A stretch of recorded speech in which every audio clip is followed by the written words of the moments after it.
26/11 मुंबई आतंकी हमला। उस हमले को भला कौन भुला सकता है।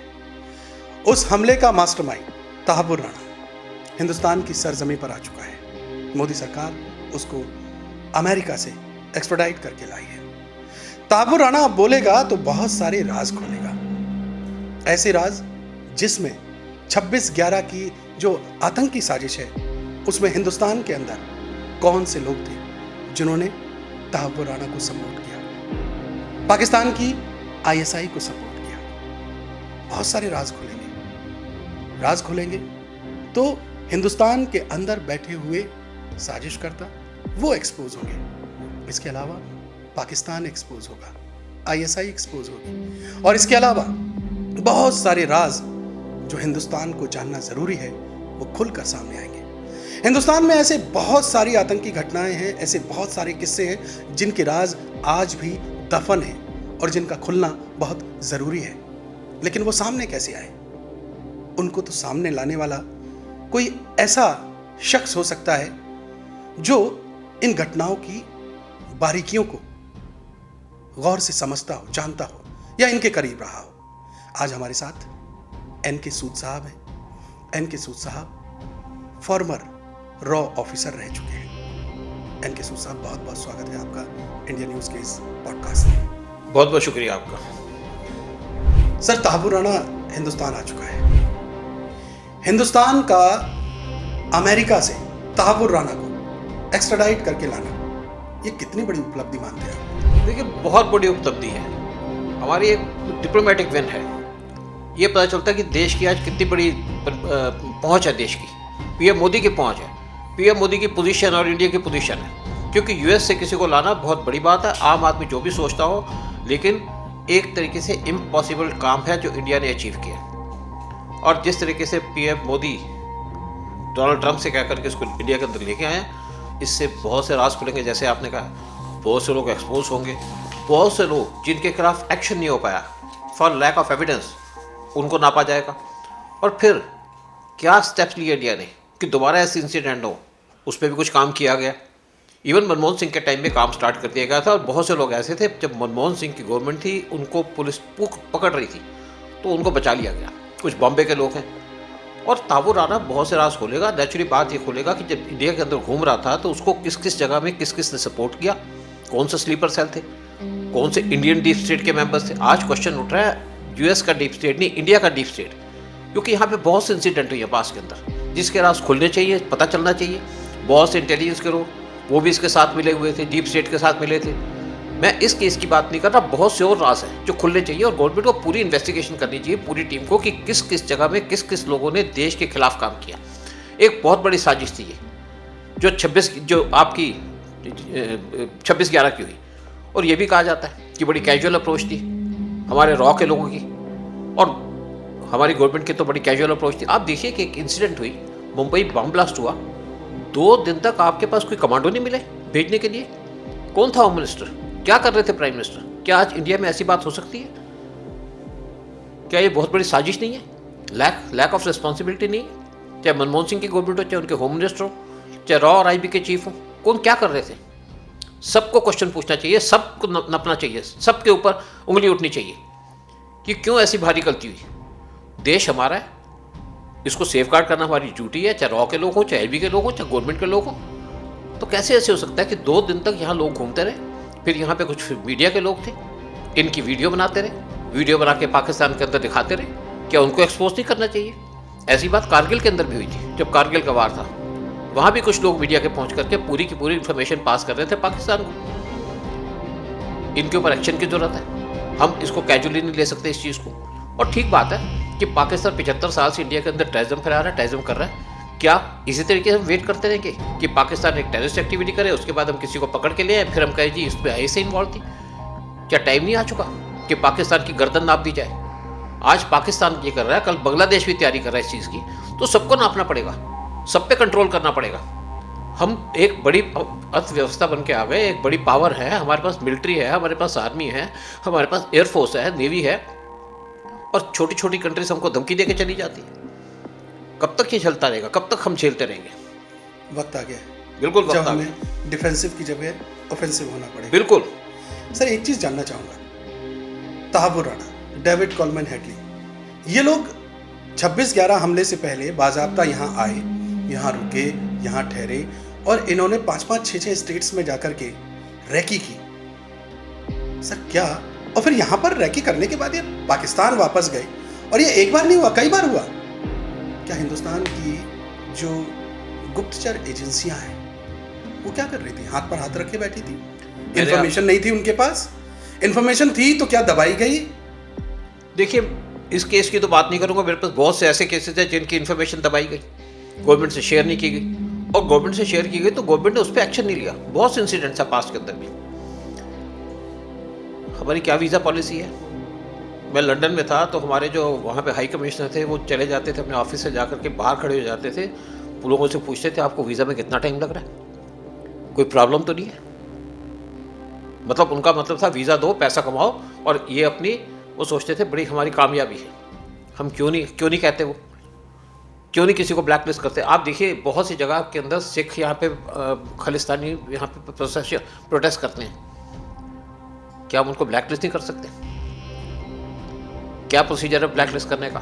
वहाँ से डिटेल भेजी जाती है दिल्ली के अंदर होम मिनिस्ट्री के अंदर एक बाबू बैठा है जो उसको ब्लैक लिस्ट करना है, नहीं करना उसका मतलब है। जब आपका सुशांत सिंह राजपूत की डेथ हुई थी तो उसके बाद बड़े से राज खुले, मैंने भी उसके ऊपर वीडियो बनाया था सुशांत सिंह राजपूत के ऊपर कि इसका मर्डर किया गया, अंडरवर्ल्ड इसके पीछे है, क्योंकि मैं सर्कमस्टांसेस को देख करके मेरे को समझ आ गया, मैं कोई गया तो नहीं बॉम्बे के अंदर। उस टाइम पे मैंने कुछ बॉलीवुड के लोगों के कनेक्शन देखे, बॉलीवुड के कुछ लोगों के कनेक्शन, बड़े बड़े लोगों के कनेक्शन थे, कुछ पाकिस्तान के आईएसए के लोगों से जो लंदन में बैठे थे, यूएस के अंदर बैठे थे, और ये उनसे खुलेआम मिला करते थे। खुलने के बाद भी कोई किसी को ब्लैक लिस्ट नहीं किया गया। इंडिया में के अंदर आते थे, इनकी बॉलीवुड के लोगों की शादी के अंदर आते थे। उस टाइम पे एक मेंबर ऑफ पार्लियामेंट मुंबई का, उसने चिट्ठी लिखी होम मिनिस्टर को कि इस आदमी को ब्लैक लिस्ट क्यों नहीं किया गया।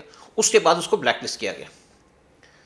मतलब अगर आपकी डिमॉन्स्ट्रेशन हो रही है तो आप उसकी लिस्ट भेजिए, उसको ब्लैक लिस्ट कीजिए।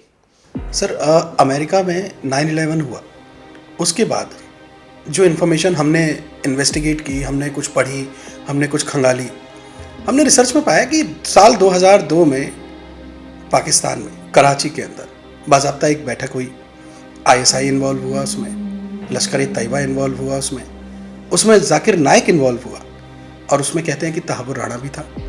और इन लोगों ने बैठ कर के तय किया कि हम हिंदुस्तान को ब्लीड करेंगे, हम वहाँ हमले करेंगे, और उसके बाद से ये कई सारी साजिशें रचनी शुरू हुई। ये जो इन्फॉर्मेशन थी क्या हमारी सरकार के पास नहीं थी? देखिए, अगर हम 26/11 की बात करते हैं, नेचुरली बात है कि 2000 बाद में कुछ इन्फॉर्मेशन आ रही है कि 2006 में तहावुर राणा और हेडली मिले थे, आपस में चीज़ चल रही थी, प्लानिंग कर रहे थे। देखिए, कई बार इन्फॉर्मेशन आ जाती है, कई बार आप कैजुअल ले जाते हैं, लेकिन आपको एक बताऊँ कि बहुत से कश्मीरी यूएस के अंदर जाकर के एंटी इंडिया प्रोपेगेंडा करते थे। ये इन्फॉर्मेशन शेयर की जाती थी यूएस की इंटेलिजेंस एजेंसी सीआईए के साथ, उनके लोग भी आते थे, उनसे बातचीत होती थी कि ये आदमी इंडिया के खिलाफ कैंपेन कर रहा है, ये टेररिस्ट है, कि आप एक्शन लो।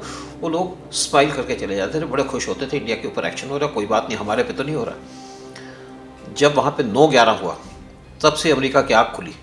जैसे हेनरी क्लिंटन ने कहा था पाकिस्तान के अंदर कि आप अपने बैकयार्ड पे सांप पालोगे तो आपको तो काटेंगे, तो तब अमेरिका को सांप ने काटा, क्योंकि अमेरिका ने भी आतंकी अपनी कंट्री के अंदर पाले हुए थे, और ये आतंकी सारे के सारे अमेरिका के अंदर, वेस्ट के अंदर रहते हैं। आज वेस्ट के अंदर क्या हो रहा है? वेस्ट के अंदर जो इस्लामिस्ट घुसे हुए हैं, जिनको उन्होंने वीज़ा दे के अपनी कंट्री के अंदर बुलाया था, आज वो कंट्री के अंदर नमाज पढ़ते हैं रोड के ऊपर, लोगों को चक्कू मारते हैं, टेरर एक्टिविटी करते हैं, और आज यूरोप चल रहा है। पहले इंडिया चला करता था, इंडिया भुगतता था, आज यूरोप भुगत रहा है। और ट्रंप ने आकर के ये भी बात कह दी है यूएस के अंदर कि ये इस्लामिस्ट उनको कंट्री से निकालो। और जो कुछ लोग बैठे हैं आपके गल्फ के अंदर, वो तो स्पेशली कहते हैं कि हमारी कंट्री में तो कुछ नहीं करते, क्योंकि हमारी कंट्री में करते हैं तो हम इनको नाप देते हैं, फांसी दे देते हैं, और हमारा जो गंदा कूड़ा आपकी कंट्री में चला जाता है। आज इंडिया के अंदर जो कुछ भी हो रहा है 75 साल से कौन कर रहा है? पाकिस्तान क्या ही सही, पाकिस्तान कर रहा है। आज वही काम कर रहे हैं बांग्लादेश के अंदर। आपको मैं एक और छोटी सी इन्फॉर्मेशन दे दूँ, रिसेंट इन्फॉर्मेशन आई है, एक फजलुर रहमान बांग्लादेश के जनरल हैं, जो पाकिस्तान भी गए थे, जिन्होंने पाकिस्तान के आईएसए को इंडिया के अंदर, बांग्लादेश के अंदर बुलाया, चिकन नेक तक लेके गए। वो गए हैं स्पेन में अपने कुछ लोगों के साथ, वहाँ पे आईएसए के लोग भी पहुँच गए स्पेन के अंदर। ये इन्फॉर्मेशन है आफ्टर 8 की लेटेस्ट इन्फॉर्मेशन है। साथ में इनके साथ पहुंच गए टर्की के MIT के इंटेलिजेंस के, वहाँ की जो एजेंसी का नाम है MIT कहते हैं उसको, वो भी पहुंचे हुए हैं। और वो पैन इस्लामिक तो फैला ही रहा है, टर्की सब जगह के अंदर, गल्फ के अंदर फैला रहा है, इंडिया के अंदर भी वो कर रहा है, कश्मीर के इशू को उठा रहा है। ये पहुंचे, उनकी एक बैठक हुई, और बैठक में क्या हुआ वो तो हमें नहीं पता, मुझे नहीं पता कि हमारी एजेंसीज को पता कि नहीं पता। मेरे पास कहीं से इन्फॉर्मेशन आई है। क्या प्लानिंग है उनकी? इंडिया के चिकन नेक को टारगेट करना। बांग्लादेश के अंदर बार बार बात उठ रही है, TB2 बरकयार ड्रोन जो टर्की ने दिए उसको उन्होंने चिकन नेक पे लगा दिया, साथ में धमकी दे रहे हैं उनके लोग चिकन नेक के ऊपर। और इवन मोहम्मद यूनिस जाकर के चाइना को कह रहे हैं कि इस पर कब्जा कर लो, ये लैंडलॉक्ड है और बांग्लादेश से इसका पूरा लिंक है। बहुत देर के बाद इंडियन गवर्नमेंट ने कहा कि हम इनका जो ट्रांसशिपमेंट है उसको बंद करेंगे। हम क्यों नहीं उनका हुक्का पानी बंद करते? क्या हम वेट कर रहे हैं? आज आपको मैं गारंटी देता हूँ कि अगर इंदिरा गांधी होती इंडिया की प्राइम मिनिस्टर, मैं मोदी को ये नहीं कह रहा कि मोदी कैपेबल नहीं है, मोदी थोड़ा सोच के काम करते धीरे से, और उनके साथ आरएन काओ होते, तो आज चिकन नेक एलिफेंट नेक बन चुकी होती। और जो पाकिस्तान के अंदर जो चल रहा है, जो पाकिस्तान 27 साल से कर रहा है, ये इंदिरा गांधी थी जिसने पाकिस्तान के 2 टुकड़े किए थे। और कुछ लोग ये भी ब्लेम करते हैं कि जी 2 टुकड़े कर दिए, बांग्लादेश भी आ गया, वो नाजायज़ बात है, कोई ढंग की बात नहीं है। इंदिरा गांधी ने पाकिस्तान के 2 टुकड़े कर दिए थे, बहुत बड़ी बात थी। और इस टाइम पे टाइम भी आ चुका है कि एक तो पाकिस्तान को सबक सिखाया जाए, फिर बांग्लादेश के को भी सबक से, और साथ में बांग्लादेश, दोनों को सबक सिखाया जाए। और इससे बेटर टाइम नहीं हो सकता इंडिया के लिए। हम स्ट्रांग है, हमारी आर्मी स्ट्रांग है, हमें पूरे वर्ल्ड की सपोर्ट है, हमें अमेरिका की सपोर्ट हो सकती है, बहुत से इश्यूज हैं, तो टाइम आ चुका है एक्शन लेने का। जी बिल्कुल, मैं बांग्लादेश पर भी बात करूंगा, मैं पाकिस्तान पे भी बात करूंगा। मैं अभी आपसे इन्फॉर्मेशन तहावुर राणा और मुंबई हमले के आसपास की लेना चाहता हूँ। जी, नंबर 1, मुंबई में आतंकी हमला हुआ और उसके कुछ ही दिनों बाद, मेरे ख्याल से शायद सप्ताह या 10 दिन के बाद, एक बुक रिलीज होती है और ये कहा जाता है उस बुक रिलीज के जरिए कि ये हमला जो है वो RSS ने कराया, ये RSS का हमला था। और बाजाबता इसके पीछे एक थ्योरी तक दी गई कि जो आतंकी थे उनके हाथों में कलावा बंधा हुआ था। और ये सारी जो रैकी करके गए थे, ये डेविड कॉलमैन हेडली और ये तहावुर राणा, इन लोगों ने पहले से प्लान करके रखा था, ये साजिश का हिस्सा था कि जो आतंकी आएंगे उनके हाथों में कलावा बंधा होगा, जब वो मारे जाएंगे उनकी डेड बॉडी मिलेगी तो ये प्रोपेगेंडा रचा जाएगा कि ये देखो ये तो हिंदू है। तो ये किताब कि ये RSS की साजिश है मुंबई आतंकी हमला, ये 8 से 10 दिन में रिलीज हो गई। तो क्या ये बहुत पहले से प्लान्ड था? क्या इंफॉर्मेशन कुछ है आपके पास इसके बारे में? देखिए, दिग्विजय सिंह भी है, महेश भट्ट, इनका इंपॉर्टेंट रोल है इस चीज़ के ऊपर। और एक जो महेश भट्ट का जो लड़का है, राहुल भट्ट, वो इस्लाम में कन्वर्ट कर दिया था महेश भट्ट ने, उसने वो भी हेडली के साथ घूम रहा था, वहाँ पे बहुत से जिम्स पे जा रहा था, जगह जगह उसको दिखा रहा था। वो कहता मुझे नहीं पता था कि क्या है। और ये कहा जाता है कि महेश भट्ट का जो बेटा है, उसको पुलिस जब क्वेश्चन पूछने लगी तो उसके टाइम एक PM के ऑफिस से फ़ोन चला गया और उससे क्वेश्चन पूछना बंद कर दिया गया। अब मुझे लगता है तहावुर राणा के आने के बाद ये जो लोग थे जो साजिश कर रहे थे, और ये वही लोग हैं, इनमें से कुछ लोग वो भी इन्वॉल्व हैं जो सुशांत सिंह राजपूत के मर्डर के अंदर इन्वॉल्व थे, और वही 26/11 का जो इंसिडेंट हुई है उसके अंदर इन्वॉल्व थे। देखिए, ये साजिश बहुत बड़ी साजिश है, और मैं आपको बहुत से इंसिडेंट दे सकता हूँ जहाँ पे ISI इन्वॉल्व थी और कुछ ऐसी भी चीज़ें हुई हैं जिसके अंदर इंडिया के बड़े इंपॉर्टेंट लोग इन्वॉल्व थे, इवन इंडिया की एजेंसी के लोग इन्वॉल्व रहे हैं, चाहे IB हो चाहे रॉ हो। आप नंबी नारायण का केस ले लीजिएगा। मैं आऊँगा सर नंबी नारायण पे भी, क्योंकि मैं साइंटिस्टों की मौत एक बहुत बड़ा मुद्दा है, और एक नहीं। आज भले ही हिंदुस्तान जो है वो चांद पर पहुंच गया हो, मोदी सरकार में बहुत सारी चीज़ें पॉजिटिव हो रही हैं, लेकिन इससे पहले तो बहुत कुछ ऐसी है जो साइंटिस्ट हमारे गायब हो गए, मिस्टीरियस तरीके से मारे गए। जो लोग बम बनाना चाहते थे, न्यूक्लियर बम बनाना चाहते थे, उनको उड़ा दिया, और इसकी पूरी इंफॉर्मेशन, पूरी डिटेल दी है CIA के लोगों ने, उन्होंने पूरा कुछ कहा है। मैं सर बात करूंगा, सिलसिला कहीं भटक ना जाए, जी बिल्कुल, हम अपनी राह से इधर उधर ना हो जाए। मैं फिर तहावुर राणा की तरफ लौट करके आऊँगा। सर, कोई ऐसी इन्फॉर्मेशन जो इस मामले से जुड़ी हुई, जो अभी पब्लिक फोरम पे ना हो और आपकी जानकारी में हो, क्या आप साझा करना चाहेंगे? देखिए, बेसिकली क्या है कि अभी तो बहुत सी इन्फॉर्मेशन है और बहुत सी इन्फॉर्मेशन निकलेगी तहावुर राणा के थ्रू, और करकरे का नाम भी आ रहा है, जिनको गोली मार दी गई, बुलेट प्रूफ जैकेट पहन के गए थे वो। और करकरे वो भी हिंदू टेररिज्म को सपोर्ट करने को बहुत इस पे बात कर रहे थे। आप साध्वी का केस ले लीजिएगा, कर्नल पुरोहित का केस ले लीजिएगा। मैंने कर्नल पुरोहित से मिला हूँ मैं। इनको हिंदू टेररिस्ट का नाम देने पे एक गेम खेली गई और करकरे ने पूरी इन्वेस्टिगेशन की, पूरा टॉर्चर किया। उसको रिवार्ड देने के लिए करकरे को इसी इशू के ऊपर उसको रॉ में भेज दिया गया और रॉ से उसको फॉरेन भेज दिया गया। जबकि रॉ में आने के बाद आदमी को ट्रेनिंग दी जाती है, उसको इमीडिएटली फॉरेन भेज दिया गया। वहाँ पे करकरे टोटल फेल हो गया और फेल होकर के वापस आ गया महाराष्ट्र पुलिस के अंदर और बुलेट प्रूफ जैकेट पहन करके बड़े चौड़े होकर निकले थे बाहर में। लेकिन वो जैकेट जो थी वो सिर्फ छोटी गोली को झेल सकती थी जो आपकी पिस्टल से फायर की जाए, या मैक्सिमम आप सोच लीजिए कि आपके 303 गन से फायर की जाए। लेकिन AK-47 की गोली बड़ी होती है, पास कर गई। और कुछ लोग साध्वी ने कहा कि जो मुझे टॉर्चर किया है उसका बदला हुआ है। मैं भी ये बात मानता हूँ। अच्छा, कुछ चीज़ें पब्लिक फोरम में दिग्विजय सिंह से वो लगातार टच में थे, लगातार कुछ इन्फॉर्मेशन उनको पास आउट कर रहे थे। क्या दिग्विजय सिंह का रोल फिशी है इसमें? फिशी तो है। जो आदमी ये कह सकता है कि इसके अंदर RSS इन्वॉल्व थी, इससे ज़्यादा क्या होगा। अभी पार्लियामेंट के अंदर डिस्कशन हुई थी वक्फ बोर्ड के ऊपर, तो दिग्विजय सिंह बोले तो अमित शाह ने कहा कि आपने तो ऐसी ऐसी स्टेटमेंट दी थी, तो अगर नहीं है तो डिनाई करिए। तो खड़े होकर डिनाई किया, क्योंकि अब हवा उनकी तरफ नहीं चल रही है, हवा उल्टी तरफ चलनी शुरू हो गई है।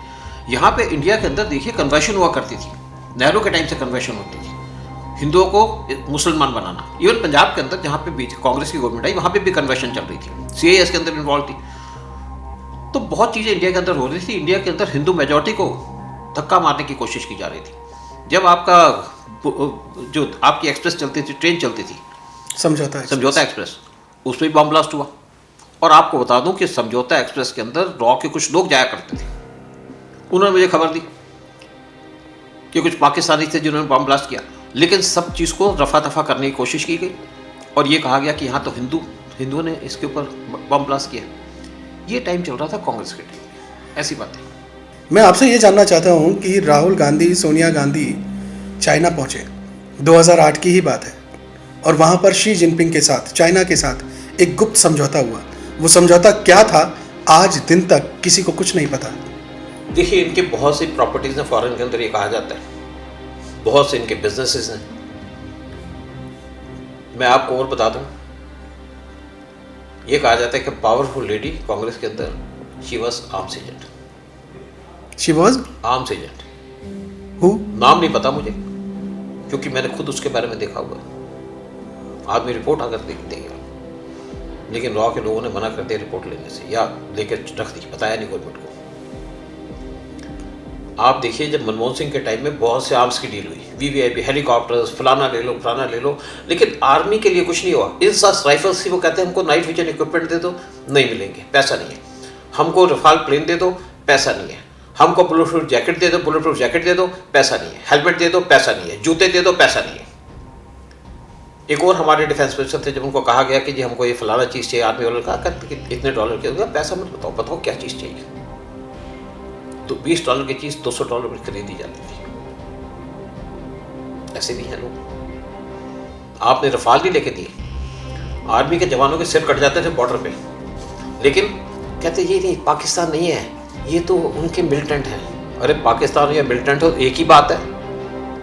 पाकिस्तान के लोग उनके आर्मी के लोग हमारे लोगों पे गोलियां चला देते थे अपने बॉर्डर से, हम उनको रिप्लाई नहीं दे पाते थे, क्योंकि हमारी जो बंदूकें होती थी वो 500 मीटर तक जाती थी, उनकी 1 किलोमीटर तक जाती थी। आज हमारे लोगों के पास बंदूकें हैं जो 2.5 किलोमीटर तक रेंज की हैं, और तभी फिर परमिशन लेनी पड़ती थी। पाकिस्तान ने अटैक किया तो दिल्ली से परमिशन जब मिलेगी तो अटैक करके आ जाएगा, लेकिन आज वो नहीं है। आज हम स्ट्रांग हैं, आज स्ट्रांग बन रहे हैं। बहुत सी रिक्वायरमेंट है साथ में हमारे पास, बहुत सी चीज़ें प्रिक्योर की जा रही हैं, बहुत सी प्रिक्योर करनी है। बुलेट प्रूफ जैकेट्स भी हैं, तभी तो सर्जिकल स्ट्राइक की हमने। अच्छा, आप बार बार जिक्र कर रहे हैं कि हिंदुस्तान में अगर कोई सॉलिड प्राइम मिनिस्टर रहा है तो एक इंदिरा गांधी और दूसरा नरेंद्र मोदी। इंदिरा गांधी का जब आप जिक्र करते हैं तो उनके बारे में ऐसा क्यों कहते हैं, वजह क्या है? देखिए, इंदिरा गांधी जब PM बनी तो उन्होंने पहला काम किया प्रीवी बसेस खत्म कर दिए जो राजाओं को मिला करते थे, उससे गरीब कंट्री थी, कुछ पैसे बचे, लोगों पे स्पेंड किए जाए। दूसरा काम किया उसने बैंक के नेशनलाइजेशन, क्योंकि सारे के सारे जो बैंक्स थे प्राइवेट हैंड्स में थे, वो अपने कंट्रोल में ले लिए। तीसरा काम उसने किया इंदिरा गांधी ने, रॉ की क्रिएशन। उसका विजन था इंदिरा गांधी का, ऐसा विजनरी आपको कोई प्राइम मिनिस्टर नहीं मिलेगा। 1968 में रॉ बनाया, आरएन गांव को उसका चीफ बना दिया। आरएन गांव के पास 500 लोग थे जो आईबी से आए थे और कुछ थोड़ी सी रिक्रूटमेंट की 68 में, और उसके बाद थोड़ी सी रिक्रूटमेंट करके इन्होंने बांग्लादेश पाकिस्तान के 2 टुकड़े करा दिए। और सारा का सारा ऑपरेशन कोई आर्मी का नहीं था, सारी की सारी प्लानिंग रॉ की थी। रॉ ने पूरी इन्फॉर्मेशन दी इंदिरा गांधी को, इंदिरा गांधी से ब्रीफ किया, इंदिरा गांधी ने आर्मी चीफ को बुलाया कि ये चीज़ है। उसने कहा जी, मानिक शाह ने कहा मैं तैयार नहीं हूँ, मेरे पास डिफेंसिव इक्विपमेंट है, ऑफेंसिव इक्विपमेंट नहीं है, मुझे इक्विपमेंट चाहिए। तो इंदिरा गांधी ने कहा लो, कब आओगे? 1 साल के बाद। और बहुत सा सामान लिया हमने रशिया से और पाकिस्तान के टुकड़े करा दिए। 13 दिन के अंदर वार खत्म कर दिया। जबकि पाकिस्तान को कौन सपोर्ट कर रहा था? पाकिस्तान को सपोर्ट कर रहा था यूएस, पाकिस्तान को सपोर्ट कर रहा था यूके, पाकिस्तान को सपोर्ट कर रहा था नाटो, पाकिस्तान को पूरा गल्फ सपोर्ट कर रहा था। 400 टैंक दिए पाकिस्तान को। इवन ईरान ने, सऊदी ने और टर्की ने, बहुत सी कंट्रीज ने। यूएस ने अपना 7वां बेड़ा भेज दिया था, यूके ने भी अपनी नेवी भेज दी थी। लेकिन इंदिरा गांधी ने 13 दिन के अंदर वार खत्म कर दिया। ये थी इंदिरा गांधी की अचीवमेंट। आज अगर मोदी बांग्लादेश पे चिकन नेक को कंट्रोल कर लें या पाकिस्तान के टुकड़े करा दे तो मोदी सबसे बेस्ट हो जाएंगे। फिर मैं एक और बताता हूँ बात। इंदिरा गांधी नेहरू के अंदर स्टडी में रहती थी और देखती थी नेहरू क्या कर रहे हैं, और सारी चीज़ें स्टडी करके उन्हें उसने अपना मन बना रखा था, अपना एटीट्यूड बना रखा था।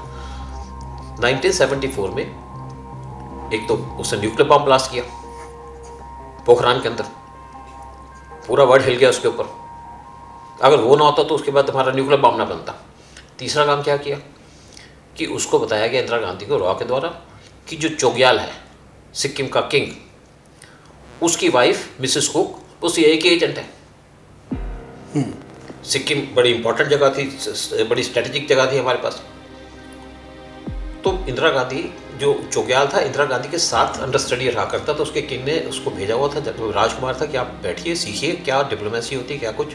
तो इंदिरा गांधी ने कुछ नहीं सोचा, कहा क्या प्लान है आपके पास? आरएन गांव ने कहा प्लान रेडी है, और सिक्किम का मर्जर कर दिया गया। उसके अंदर कहते हैं हार्डली 1 या 2 लाख रुपए खर्च किए गए होंगे। और ऑपरेशन किसने किया? ऑपरेशन किया जीबीएस सिद्धू, रॉ के प्रोमिनेंट ऑफिसर हैं, आईपीएस ऑफिसर है, और स्वरण सिंह के दामाद थे। किताब लिखी हुई रिसेंटली, और उन्होंने सिक्किम का मर्जर कर दिया इंडिया से, और इस ऐसे तरीके से किया कोई क्वेश्चन नहीं उठा पाया उसके ऊपर, लीगलाइज तरीका कर दिया उसका पूरा। वहाँ पे एक इन्होंने इलेक्शन करा दी और 99% लोगों ने इनको वोट दे दी कि मर्जर ठीक है। उस टाइम पे ना अमेरिका बोल पाया, मिसेस कुक तो अपने 2 बच्चों को लेके भाग गई। और एक और आपको इंपॉर्टेंट बताऊँ बात, चोग्याल उसका लड़का, 2 बच्चे थे उसके मिसेस कुक के अमेरिकन, वो तो भाग गई। जो चोग्याल का लड़का था वहाँ से नाराज होकर अपने फादर से जा करके चला गया, वहाँ से बाहर महल से हिल के पास पहुँचा तो उसकी गाड़ी पलट गई, नीचे गिर गया, मर गया। कुछ लोग ये कहते हैं कि दाव का काम था उसको करने का, ताकि वहाँ पे कोई चैलेंज दे सके और सिक्किम हमारे पास आ जाए तो हमारा चिकन नेक सेफ है। ये इंदिरा गांधी की अचीवमेंट थी। जब पाकिस्तान के टुकड़े हुए तो एशिया का मैप चेंज हो गया। जब सिक्किम का मर्जर हुआ तो इंडिया का मैप चेंज हो गया। फिर कुछ भूटान और नेपाल के भी ऑपरेशन थे जो इंदिरा गांधी ने करने थे ताकि हम पूरे सिक्योर हो सके। तभी तो डोकलाम का इशू हुआ था ना, चाइना वहाँ रोड बनाने के चक्कर में था। लेकिन जो यूएस की डीप स्टेट है उन्होंने पॉलिटिशियन को इकट्ठा दिया, पैसे दिए, डेमोन्स्ट्रेशन करा दी जयप्रकाश नारायण के थ्रू, और इंदिरा गांधी ने इमरजेंसी लगा दी, ये ऑपरेशन रुक गए। फिर एक और इम्पॉर्टेंट काम इंदिरा गांधी का, सियाचिन ना पाकिस्तान का पार्ट था ना इंडिया का पार्ट था। इवन जो आपका शिमला एग्रीमेंट हुआ था उसके अंदर सियाचिन की रेफरेंस नहीं थी, वहाँ पे एक पॉइंट है वहाँ तक था कि ये है, बाकी कुछ नहीं। एक रॉ के बस खबर आई कि जी कुछ पाकिस्तान के लोग बड़े कोल्ड वेदर के कपड़े ले रहे हैं। लंदन से खबर आई, वहाँ पे एक ऐसी जोशी थे, बड़े प्रोमिनेंट और बड़े ईमानदार रॉ के ऑफिसर, बड़े कैपेबल भी थे। कहा जी ये तो सियाचिन पे कुछ करने वाले हैं। रॉ ने पहले उसकी रैकी करवा ली थी, आरएन गांव ने सियाचिन की। इन्होंने इमीडिएटली आर्मी को ऑर्डर दिया और आर्मी के वहाँ पे जवान को बिठा दिया सियाचिन पे। मुशर्रफ उस टाइम पे स्कार्डो के कमांडर थे। उन्होंने कोशिश की इनको रिमूव करने की 1 हफ्ते के बाद, लेकिन सक्सेसफुल नहीं, बड़ी कोशिश की, कुछ नहीं हुआ। तो सियाचिन पे जो कब्जा था वो इंडिया के लिए बड़ा इंपॉर्टेंट था। जैसे हमारी आइलैंड को हम लायबिलिटी मानते थे, आज हमारे असेट्स बने हुए। चाहे आप अंडमान निकोबार लगा लीजिएगा, चाहे लक्षद्वीप लगा लीजिएगा, चाहे उड़ीसा के वहाँ पे जो आइलैंड है। इसी तरीके से सियाचिन इंडिया के लिए एसेट है, क्योंकि वहाँ से हम वाच रख सकते हैं जो पाकिस्तान और चाइना आपस में कनेक्शन करते हैं। हाईवे भी बन रहा है ना वहाँ पे पूरा, तो वाच तो हम कर रहे हैं वहाँ पे। और सियाचिन पे क्या था, अगर हमारा सियाचिन पे कब्जा नहीं होता तो कभी भी लेह लद्दाख हमारे हाथ से निकल सकता था, क्योंकि वहाँ से एक रिवर निकलती है, निब्रू रिवर है जो लेह लद्दाख को पानी देती है।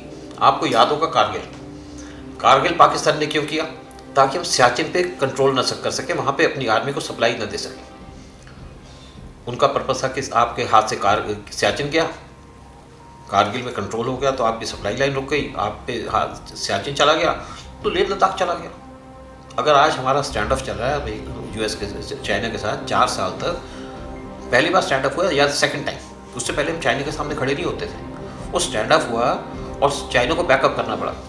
लेकिन आज हमने वहाँ पे रोड्स बना दिए, हमने टनल बना दिए, इवन एक रेलवे लाइन जा रही है, 1 लाख करोड़ खर्चा किया जा रहा है उसके ऊपर लेह तक सप्लाई देने का। हमारी आर्मी बैठी है वहाँ पे, 40,000 की आर्मी रहती है वहाँ पे, उनकी फैमिलीज रहती हैं लेह लद्दाख के अंदर। तो ये इंदिरा गांधी के अचीवमेंट्स हैं। अचीवमेंट्स तो और भी बहुत सी हैं जिनको देखा जाए तो किया जाए तो मोदी मेरे हिसाब में उनके कंपैरिजन में अभी पहुँचे नहीं है। मोदी ने बहुत कुछ किया देश के लिए, बड़ा कुछ उन्होंने सेक्रीफाइस किया, बहुत इंदिरा गांधी ने भी किया। लेकिन मोदी उस दिन इंदिरा गांधी से ऊपर हो जाएंगे, या तो पाकिस्तान को तोड़ दें या बांग्लादेश का जो चिकन नेक है उसको तोड़ दें। और ये वेट ना करें कि हमारे पे बांग्लादेश अटैक करेगा, उनके मिलिटेंट घुस जाएंगे तो उसके बाद हम काम करेंगे। Is it the right time? बिल्कुल राइट टाइम है। इस टाइम पे पाकिस्तान के बलूचिस्तान को भी तोड़ने का टाइम है। मैंने अभी आपसे जैसे बात की कि हम एक टीम गई हुई है स्पेन के अंदर, बांग्लादेश की इंटेलिजेंस के लोगों की, पाकिस्तान की और आपके टर्की की, क्या प्लान करने जा रहे हैं। नेचुरली बात है ना, चिकन नेक। पाकिस्तान के ऐसे के लोग चिकन नेक के पास आए थे, मोहम्मद यूनुस के लोग बुला के लाए थे। हम क्या बांग्लादेश को आटा भी ले लो, चावल भी ले लो, गेहूं भी ले लो, 20 लाख काऊ हमारी स्मगल होती थी बांग्लादेश के अंदर एक साथ, क्योंकि बॉर्डर की हम फेंसिंग नहीं कर पा रहे, क्योंकि जो ममता गवर्नमेंट है वो वहाँ पे ज़मीन नहीं दे रही अलॉट कर रही है। बहुत से एरिया ऐसा वहाँ पे आपकी फेंसिंग हो नहीं सकती, क्योंकि 11 रिवर जाती है इस साइड से उस साइड, बड़ी बड़ी घास है वहाँ पे। अब थोड़ी कम हुई है, लेकिन क्योंकि वो गाय काटने का उनको शौक है, गाय खाने का शौक है, इंडियन गाय खाने का शौक है, अपने पास तो इनका है नहीं इतना कुछ। और अगर गाय काफ़ी रुक गई हैं जो ये पूरी स्टॉप हो जाएगी तो बांग्लादेश वैसे भूखा मर जाएगा। हिल्सा फिश देने में उसको दिक्कत है इंडिया को, लेकिन हम कहते हैं चावल भी लो, दाल भी लो, चीनी भी लो। अब पहली बार हमने उनकी ट्रांसशिपमेंट रोकी है, जिससे उनका बिजनेस बंद हो जाएगा, यानी कि ना तो बिजनेस कर पाएंगे भूटान के साथ, ना कर पाएंगे नेपाल के साथ, ना यूरोप के साथ। एक तो ट्रंप ने इनके ऊपर टैरिफ लगा दिया जी, 16% से लेकर 37% कर दिया, उससे घबराए हुए। कपड़ा इंडस्ट्री फेल हो रही है इस चक्कर में इनकी। फिर हमने काम लिया, लेकिन हम कब तक झेलते रहेंगे। अब वो कहते हैं कि हम आपकी 7 स्टेट जो है वो तो लैंडलॉक्ड है, ठीक है लैंडलॉक्ड है। पीएम मोदी उनसे मिले जरूर। अब आपके फॉरेन मिनिस्टर ने कहा कि आपका जो बॉर्डर, आपकी जो सी लगता है ये तो 588 किलोमीटर का है, हमारा तो 6,000 किलोमीटर का लगता है बे ऑफ बंगाल से। हमारा जो टोटल सी का एरिया है वो है 7,516 किलोमीटर का। तभी तो आपके ये आ गए थे पोर्ट में पाकिस्तानी। हाँ, लेकिन एक बात बता दूं आपको, उसका भी इंतजाम इंडिया ने कर लिया कि दोबारा ऐसे इंसिडेंट ना हो। क्या है इंतजाम? ये है, वैसे तो उसके बाद ही काम स्टार्ट हो गया था। इंडिया ने क्या किया है कि इंडिया के बैकयार्ड में सेट आपके वो लगा दिए, रडार लगा दिए, 8 लगा दिए मालदीव में, 8 लगा दिए सेशल्स में, 8 लगा दिए मॉरिशस में, 12 लगा दिए श्रीलंका के अंदर। और इनकी सारी की सारी फ़ोटो आती हैं, वो आती हैं एक गुड़गांव के अंदर सेंटर है, वहाँ पे लाइव आती हैं फ़ोटो। कोई जैसे बड़ी बड़ी बोट्स आती हैं, जो बीच शिप था वो तो आइडेंटिफाई हो जाते हैं। और दूसरा क्या है कि हमने ओमान के साथ एग्रीमेंट किया, जो भी शिप यहाँ से पास होगा उसकी डिटेल हमारे पास आएगी, उसकी भी कैमरा है, उसकी भी आती है। फिर बॉर्डर के ऊपर हमने 49 वो लगा दिए रडार्स फोटो वाले हमारे सी कोस्ट पे, तो काफ़ी हद तक उसको हमने सेफ गार्ड कर लिया। हमने ये जो सी रूट है उसको तो कवर कर लिया, लेकिन जो बांग्लादेश के साथ हमारा बॉर्डर पड़ता है जो 4000 समथिंग 4097 किलोमीटर का, 4097 किलोमीटर, और रोहिंग्या या तमाम सारे बांग्लादेशी इस रूट से जो आते हैं, ये कैसे रोका जा सकता है? देखिए क्या है कि अभी हमने म्यांमार के ऊपर बॉर्डर की फेंसिंग शुरू की है 1493 किलोमीटर की। 10 साल लगेंगे, 31,000 करोड़ खर्च किए जा रहे हैं। पाकिस्तान का जो बॉर्डर काफ़ी हद तक उसको कवर किया जा चुका है। इवन वहाँ पे जो क्या था, पाकिस्तानी टेंचेस खोद के इंडिया के अंदर आए थे। मैं आपको तब तक छोटी सी बात बता दूं कि एक बार क्या हुआ कि एक इन्फॉर्मेशन आई कि पाकिस्तान से टेररिस्ट आ रहे हैं और इस एरिया के अंदर आए थे। तो देखा गया कि क्या है, तो ये था कि ज़मीन के थ्रू आ सकते हैं। तो BSF के लोग खड़े हो गए, तो अचानक एक जगह से थोड़ी सी मिट्टी हिली, 4 टेररिस्ट है उनको भून दिया गया। फिर इन्होंने जो टनल्स हैं उनके ऊपर भी वो लगाया गया, फिर बॉर्डर के ऊपर ड्रोन्स लगा दिए गए हैं। लेकिन बांग्लादेश का बॉर्डर अभी तक सेफ गार्ड नहीं है। उसके लिए हमें क्या करना पड़ेगा, हमें इनसाइड बांग्लादेश सर्जिकल स्ट्राइक करनी पड़ेगी, ओपन नहीं तो हिडन स्ट्राइक करनी पड़ेगी। हम वेट ना करें बांग्लादेश की या पाकिस्तान की ऐसी कि यहाँ से घुसेंगे, क्योंकि बॉर्डर की फेंसिंग हो नहीं सकती। देखिए बहुत सा बॉर्डर तो ऐसा है वहाँ पे आप जो आपकी बड़ी बड़ी घास है वहाँ पे फेंसिंग नहीं कर सकते। कुछ BSF वालों ने वहाँ पे 20 लगा दिए, छत्ते लगा दिए कि यहाँ पे घुसेंगे तो उनको काट लेंगे। लेकिन ये ढीठ लोग हैं। बाकी आप हमें हेट करते हो तो क्यों आते हो हमारी कंट्री के अंदर, गंद फैलाने आते हो ना। जो भी इंडिया के अंदर इंसिडेंट होती है आप तो रोंगियास करते हैं। और देखो इसको सपोर्ट कौन कर रहा है, PFI सपोर्ट कर रही है। PFI तो हमारे मंदिरों में कब्जा कर रखा था, बहुत से मंदिरों पे PFI के लोगों ने कब्जा किया हुआ था, आपके गुजरात के अंदर भी। वो हटा दिए कुछ ना कुछ करके। बहुत बड़ा काम है। रोंगियास को आइडेंटिफाई करने की कोशिश की जा रही है, बांग्लादेशियों को आइडेंटिफाई करने की कोशिश की जा रही है, लेकिन लंबा काम है। अब ये तो है नहीं कि US की तरह काम करने की प्लेन से लाके भेज देंगे, बांग्लादेश एक्सेप्ट नहीं करेगा क्योंकि हमारे पॉलिटिशियन को सपोर्ट करते हैं। अब आप जैसे कहा कि इवन कुछ एक कांग्रेस के लीडर ने कहा है महाराष्ट्र के अंदर कि इसको तो पूरा चांस देना चाहिए। बिल्कुल मिलेगा चांस, बिल्कुल इसको बिरयानी खिलाएंगे, दूसरी वाली बिरयानी। बहुत सेवा की जाएगी इसकी। अच्छा, बांग्लादेश में इस तरीके से हिंदुओं का कत्लेआम किया गया, लेकिन उसके बावजूद भी हिंदुस्तान की तरफ से मोटे तौर पर कोई बहुत बड़ा रिटेलिएटरी एक्शन नहीं हुआ। आप रॉ में काम कर चुके हैं, तो आप ये क्या स्ट्रेटजी समझ पा रहे हैं, या कुछ पर्दे के पीछे तैयारी हो रही है? देखिए पर्दे के पीछे जो तैयारी हो, पब्लिक को भी तो दिखना चाहिए। तैयारी तो हमने बढ़िया की, तैयारी तो हमने 71 का वार भी कर दिया, लेकिन जैसे काम किया जा रहा है ठीक है। देखिए बांग्लादेश के ऊपर बहुत सारा ये है कि हमको धमकियां देता है कि हम तुम्हारा ये ले लेंगे, सिक्किम ले लेंगे, हम तुम्हारा उड़ीसा ले लेंगे, वेस्ट बंगाल ले लेंगे। वैसे मैं आपको बता दूं कि बांग्लादेश के बॉर्डर के पास 10 से 30 किलोमीटर के अंदर हमारी 4 आर्मी की बेसिस हैं। बांग्लादेश के बॉर्डर के पास 10 से 30 किलोमीटर में हमारी 4 एयरफोर्स बेसिस हैं। सबसे बड़ी बेस है हाशिमारा एयरफोर्स बेस, जहाँ पे रफाल भी हैं और साथ में हमारे इवन S-400 मिसाइल्स की भी वहाँ पे रीच है। फिर सी के अंदर जो बहुत बड़ी बात करता है बांग्लादेश, हमारा 588 किलोमीटर का बॉर्डर है, हमारी 4 नेवल बेसिस हैं। अंडमान निकोबार की, कलकत्ता में, उड़ीसा में और आपके मद्रास में। और हमारे पास 2 एयरक्राफ्ट कैरियर्स हैं, हमारे पास 18 सबमरीन्स हैं, 200 के करीब हमारे पास वारशिप्स और डिफरेंट टाइप के शिप्स हैं हमारे पास। फिर हम और भी ज़्यादा स्ट्रेंथन कर रहे हैं इसको। फिर हमारी अंडमान निकोबार आइलैंड के ऊपर बहुत बड़ी बेस है। फिर एक सीक्रेट नेवल बेस बनाई जा रही है बे ऑफ बंगाल के अंदर, जहाँ पे 10 न्यूक्लियर सबमरीन लगाई जाएंगे, रखी जाएंगी, उनकी जगह रखने की सेफ, ताकि पानी के नीचे से आए और निकल जाएं। लेकिन इंडिया साथ में और बड़ा काम कर रहा है। हमारे यहाँ पे 25 सबमरीन बनाने का काम चल रहा है। 25 submarine at a cost of $31 billion. 6 submarine का काम दिया हमने जर्मनी को अंडर प्रोजेक्ट 75I। 3 सबमरीन में PM मोदी गए थे फ्रांस के अंदर, वो बनाएंगे इंडिया के लिए। साथ में इंडिया ने 4 SSN बनाई हैं, 3 बना दी हैं, चौथी का काम शुरू हो रहा है। और उसके साथ साथ इंडिया 6 SSBN बना रहा है। SSBN है जो अटैक सबमरीन है। हर एक सबमरीन जो SSBN की उसकी कॉस्ट है $2.3 बिलियन की, वो इंडिया खुद बना रहा है। अब बहुत से लोग ये भी कह रहे हैं कि हम आप क्यों फ्रांस से बना रहे हैं, क्योंकि हमारे पास इतना इंफ्रास्ट्रक्चर नहीं है कि हम सारी की सारी खुद बना लें। तो हम इतनी बड़ी एक्सपेंशन कर रहे हैं, इतना बड़ा काम कर रहे हैं। फिर देखिए जब मालदीव ने हमको आंख दिखाई तो हमने लक्षद्वीप पे अपनी नेवल बेस बना दिया, बड़े फैन फेयर के साथ बनाई। राजनाथ सिंह गए पूरी टीम के साथ, तो बता दिया कि तुम अभी बच्चे हो, हमने अपनी बेस बना दी है, हरकत मत करना। उसी तरीके से अंडमान निकोबार आइलैंड पर जब हमारा स्टैंड ऑफ चल रहा था चाइना के साथ बॉर्डर पे 2020 में, तो चाइना ने हमारे 20 सोल्जर को मार दिया था। हमने उनके मारे 80 सोल्जर, क्योंकि वहाँ पे आर्म्स नहीं ले जा सकते। लेकिन उसके साथ चाइना को खतरा लग गया कि इंडिया ने क्या किया, अपने 2 वारशिप्स मलक्का स्ट्रेट पे भेज दिए, अंडमान निकोबार से। तो चाइना घबरा गया, चाइना को लगा कि ये एक उसका स्पाई शिप घूम रहा था उस एरिया में। उसने कहा कि फटाफट वापस आ जाओ कि मलक्का स्ट्रेट से हम कभी भी चाइना को रोक सकते हैं। चाइना का 80% ट्रेड वो पास करती है इंडियन ओशन से और पास करते हैं मलक्का स्ट्रेट से जी। तो उसको पता चला गया कि इंडिया तो यहाँ पे कंट्रोल कर पाएगा, इसने तो अपनी बेस बना ली है। साथ में इंडोनेशिया का साबांग पोर्ट है, वो भी इसके बड़ा क्लोज पड़ता है, उसने इंडिया को दे दिया कि आप इस पर बनाइए नेवल बेस। फिर वियतनाम भी हमारे साथ है, क्योंकि चाइना का एक वो है string of pulse. String of pulse क्या है कि चिटागोंग पे भी हम अपना एंट्री कर लेंगे, इनके शिप्स वार शिप्स आ जाते हैं, वो कर लिया। श्रीलंका का आपका जो हम्बनटोटा पोर्ट है वो उन्होंने 1.6 बिलियन पे बनाया, वो कब्जे में है, उन्होंने 99 ईयर्स की लीज पे दे दिया इसको। तीसरा मालदीव के अंदर अपना बेस बनाने की कोशिश कर रहे थे, ग्वादर पोर्ट भी है, ग्वादर पोर्ट पे साथ 2015 में कर लिया था।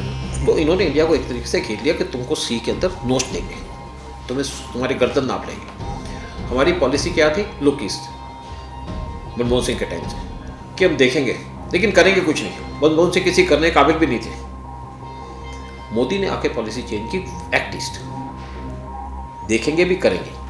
वो 7 कंट्रीज में विजिट किए, उनसे बड़े अच्छे रिलेशन भी डेवलप किए। अभी तभी तो बिम्स्टेक मीटिंग हुई है ना जी।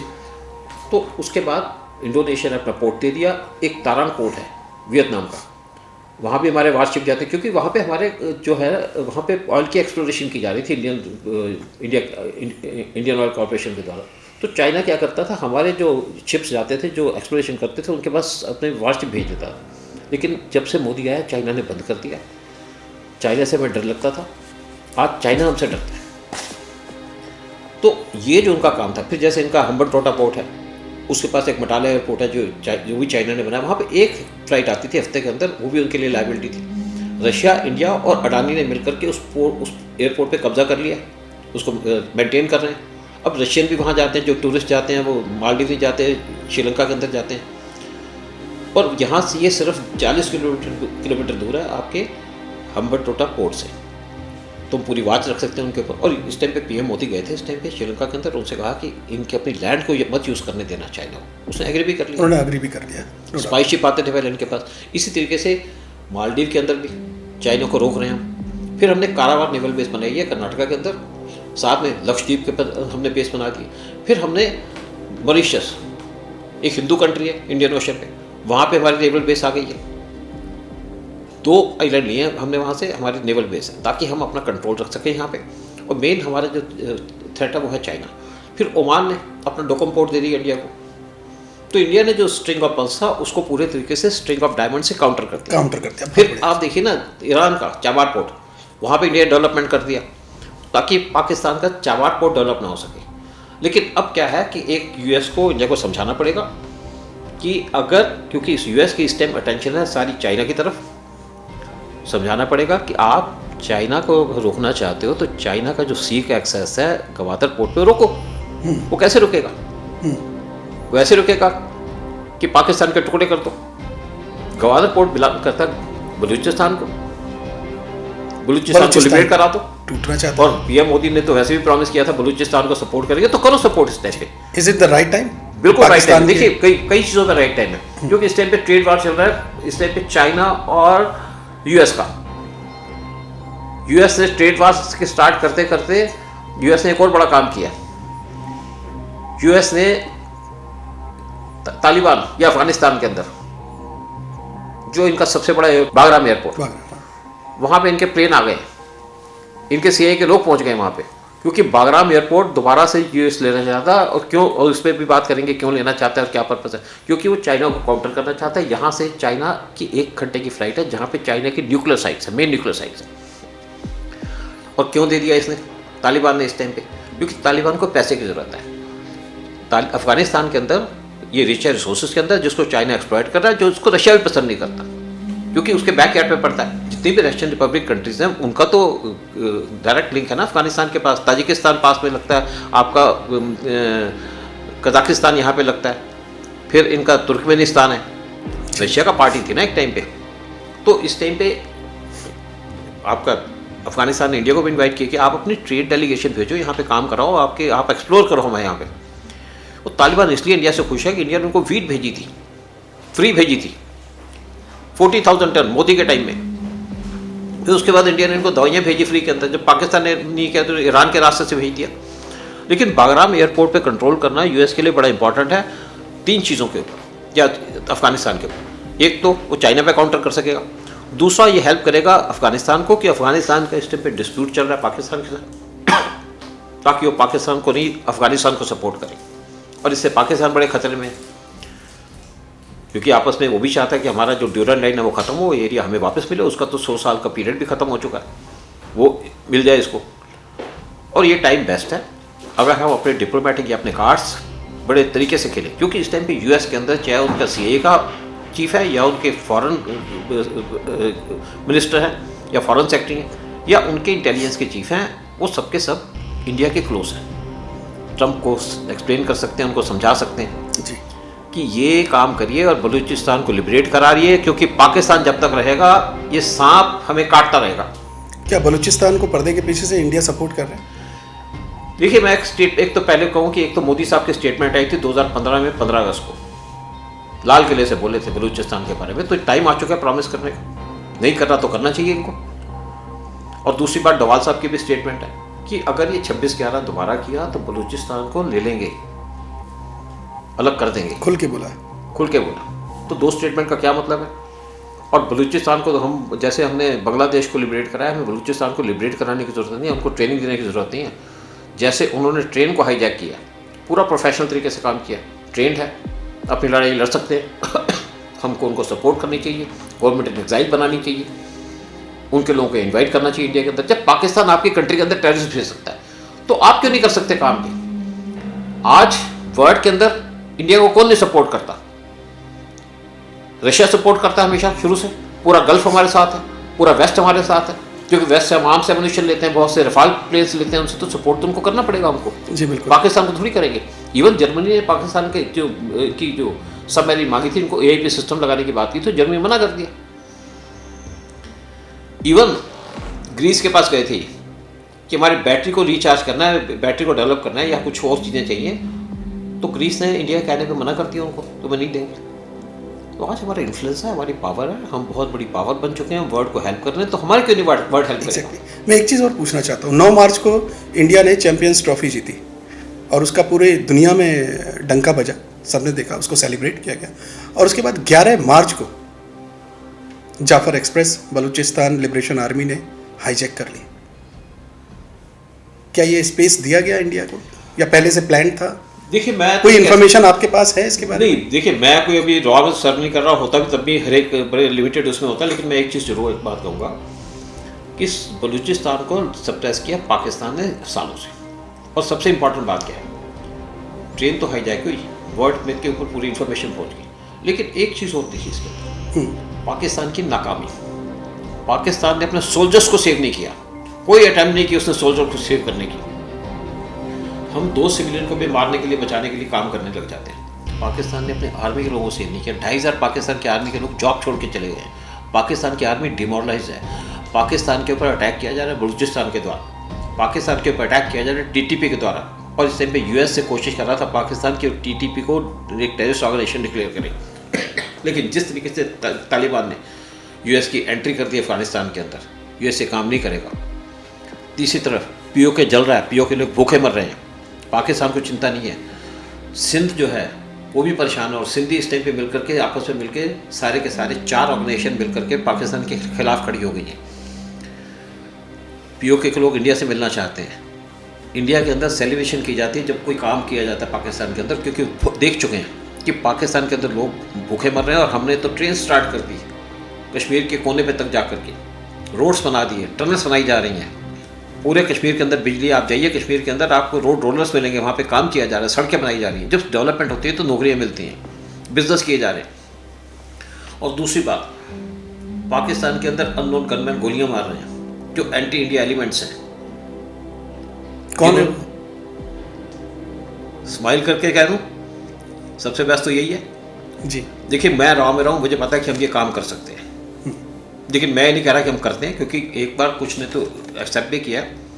पाकिस्तान के दुश्मन बहुत हैं। पाकिस्तान के साथ BLA लगभग बलूची उनके खिलाफ है, खैबर पख्तूनख्वा वाले खिलाफ हैं, तालिबान खिलाफ है पाकिस्तान के।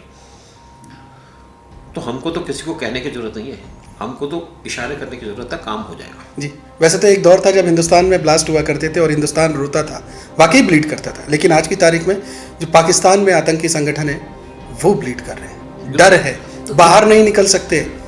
कोई मस्जिद जा रहा है तो मार दिया गया, कोई बाहर निकल रहा है तो मार दिया गया। मार्च के अंदर 8 मार्च को, 15 मार्च को, 24 मार्च को और 8 अप्रैल को 4 आतंकी मारे गए, और सारे के सारे वो थे जो बेचारे बड़े शरीफ आदमी थे, मस्जिद में जा रहे हैं, मस्जिद से आ रहे हैं। क्योंकि पाकिस्तान की मस्जिदों में क्या होता है, आतंकी फैलते हैं, आतंकी पलते हैं वहाँ पे, वहीं से मारे जा रहे हैं। और बड़ा अच्छा काम किया जा रहा है पाकिस्तान के अंदर, पाकिस्तान को चारों तरफ से घेर लिया गया। लेकिन इस टाइम पे टाइम आ चुका है एक बड़ा एक्शन का, और पीएम मोदी से हम यही एक्सपेक्ट करते हैं कि पीएम मोदी आप एक हिस्ट्री बना के जाइए, पाकिस्तान के टुकड़े करिए और बांग्लादेश को वो सबक सिखाइए कि जो बांग्लादेश ऐसे मोहम्मद यूनिस जो लंगड़े डूले से थके हुए से आदमी लगते हैं, ये हमको धमकियां ना दें। आपने इनकी ट्रेड तो बंद कर दी कि आप दूसरी कंट्री को ट्रेड नहीं करेंगे, इनका खाना पीना बंद कीजिएगा। आप ये मत सोचिएगा कि इनको खुश रखना है। जैसे हमने बालाकोट स्ट्राइक की तो पीएम मोदी ने कहा जी बालाकोट स्ट्राइक तो करेंगे, मिलिटेंट को मारेंगे, कोई वहाँ पे आम आदमी ना मारा जाए, इसकी परवाह ना करिएगा। जितने भी मुसलमान हैं जो हिंदुस्तान से अलग हुए, चाहे पाकिस्तान में चाहे बांग्लादेश में हो, सबसे ज़्यादा नफरत करते हैं हिंदुस्तान को, हमसे निकले हैं। और ये वो लोग हैं जो कन्वर्ट किए गए हैं फोर्सिबली, और हम ही को कन्वर्ट कर, हम ही को गालियाँ देते हैं। मैं ईरान के अंदर रहा हूँ, ईरान के अंदर जो पारसी कम्युनिटी है 2% रह गई है, लेकिन ईरान के अंदर जो मुस्लिम हैं उनकी इज्जत करते हैं, रेस्पेक्ट करते हैं उनकी। और इवन ईरान के अंदर आपके वहाँ पे अर्मेनियंस हैं, क्रिश्चियंस हैं, उनको पूरी राइट्स हैं वहाँ पे कि आप घर में शराब बनाइए पीजिए, जबकि उस कंट्री के अंदर शराब बैन है। लेकिन हिंदुस्तान के अंदर आपकी यात्रा में पत्थर मारे जाते हैं, बांग्लादेशी मारे चाहे इंडिया के मुसलमान ही मारे, फिर उसको सपोर्ट करते हैं कांग्रेस के लोग, उनको सपोर्ट करते हैं समाजवादी पार्टी के लोग, पत्थर मारने वालों को हीरो बताते हैं। जैसे पाकिस्तान के टेररिस्टों को हीरो बनाते हैं, उसी तरीके से यहाँ पे पत्थर मारने वालों को हीरो बताते हैं। चीज़ें तो बंद करो भाई, हम अब भी सो रहे हैं क्या? बहुत से लोग सो रहे हैं आज तक कि हम यादव हैं, हम इसको ये नहीं करेंगे, हम फलाने हैं, हम ये नहीं करेंगे, हम कांग्रेस ही हैं। देश से बड़ा तो कोई कुछ नहीं है। एग्जैक्टली। क्या हाफिज सईद जिंदा है अभी भी? बुरी हालत है उसकी। ये कहा गया है जो टेररिस्ट मारा गया था अभी पाकिस्तान के अंदर, उसको गोली मारी थी, अखंड था क्या नाम था उसका, उसके साथ हाफिज सईद भी था, उसको भी गोली लगी। और वैसे तो उसको जेल में डाला गया, लेकिन पाकिस्तान के अंदर जेल वाले तो खुलेआम घुमा करते हैं। मारा कि नहीं गया तो मारा जाएगा, किसी काम का नहीं, और हमें उसको मारने की जरूरत नहीं है। दाऊद इब्राहिम के क्या हाल है? बुरे हाल है। दाऊद इब्राहिम आपको पूरा रूल करता था, अब बॉर्डर के नाम पे दाऊद का नाम चलता है। देखिए जब यहाँ पे पिछली गवर्नमेंट थी महाराष्ट्र के अंदर, तो अंडरवर्ल्ड एक्टिव था, सुशांत सिंह राजपूत को अंडरवर्ल्ड ने मारा। लेकिन जब गवर्नमेंट चेंज हुई सारा अंडरवर्ल्ड गायब हो गया, साधुओं का मर्डर कर दिया गया, फलाने का कर दिया गया। और ये देखिए एक बात, ये जो स्मगलर्स होते हैं, छोटे छोटे स्मगलर्स होते हैं, छोटे छोटे काम करते हैं, दाऊद भी तो इलेक्ट्रॉनिक के गुड्स स्मगल किया करता था। उसको जब आरक्षण मिल जाता है पॉलिटिशियन का, तो पुलिस भी उनके साथ आ जाती है, और पुलिस और ये जो लोग होते हैं आपके पॉलिटिशियन, उनको जाकर के डॉन बना देते हैं। दाऊद भी ऐसा बना। और 1993 में जो मुंबई सीरियल ब्लास्ट हुआ था, उसमें दाऊद को किसका संरक्षण था? कांग्रेस पार्टी का संरक्षण था, कांग्रेस की गवर्नमेंट थी वहाँ पे। उस टाइम पे किसकी गवर्नमेंट थी, कौन था सीएम?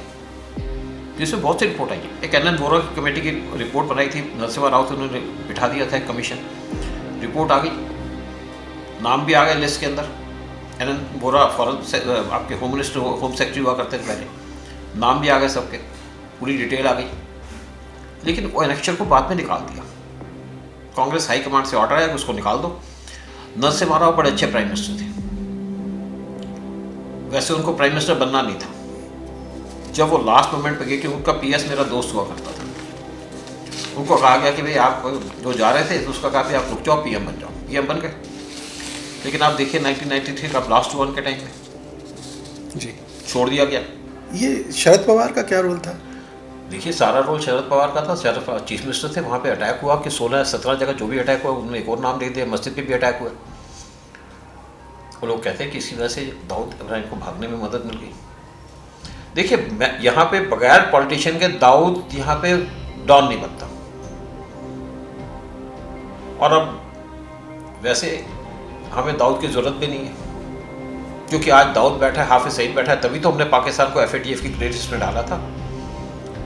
अगर बाकी लोग मर सकते हैं तो हाफिज सईद भी जा सकता है जी। लेकिन हाफिज सईद का जिंदा रहना हिंदुस्तान के लिए बेटर चीज़ है, बेटर है, हमारे लिए अच्छा है।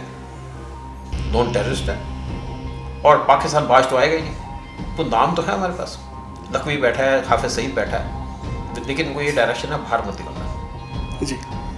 बतौर आप रॉ में काफ़ी समय तक आपने सर्विस दी अपनी, अगर हिंदुस्तान के प्राइम मिनिस्टर्स को देखा जाए तो ऐसे कौन से प्राइम मिनिस्टर थे जिन्होंने पाकिस्तान से बहुत मोहब्बत निभाई?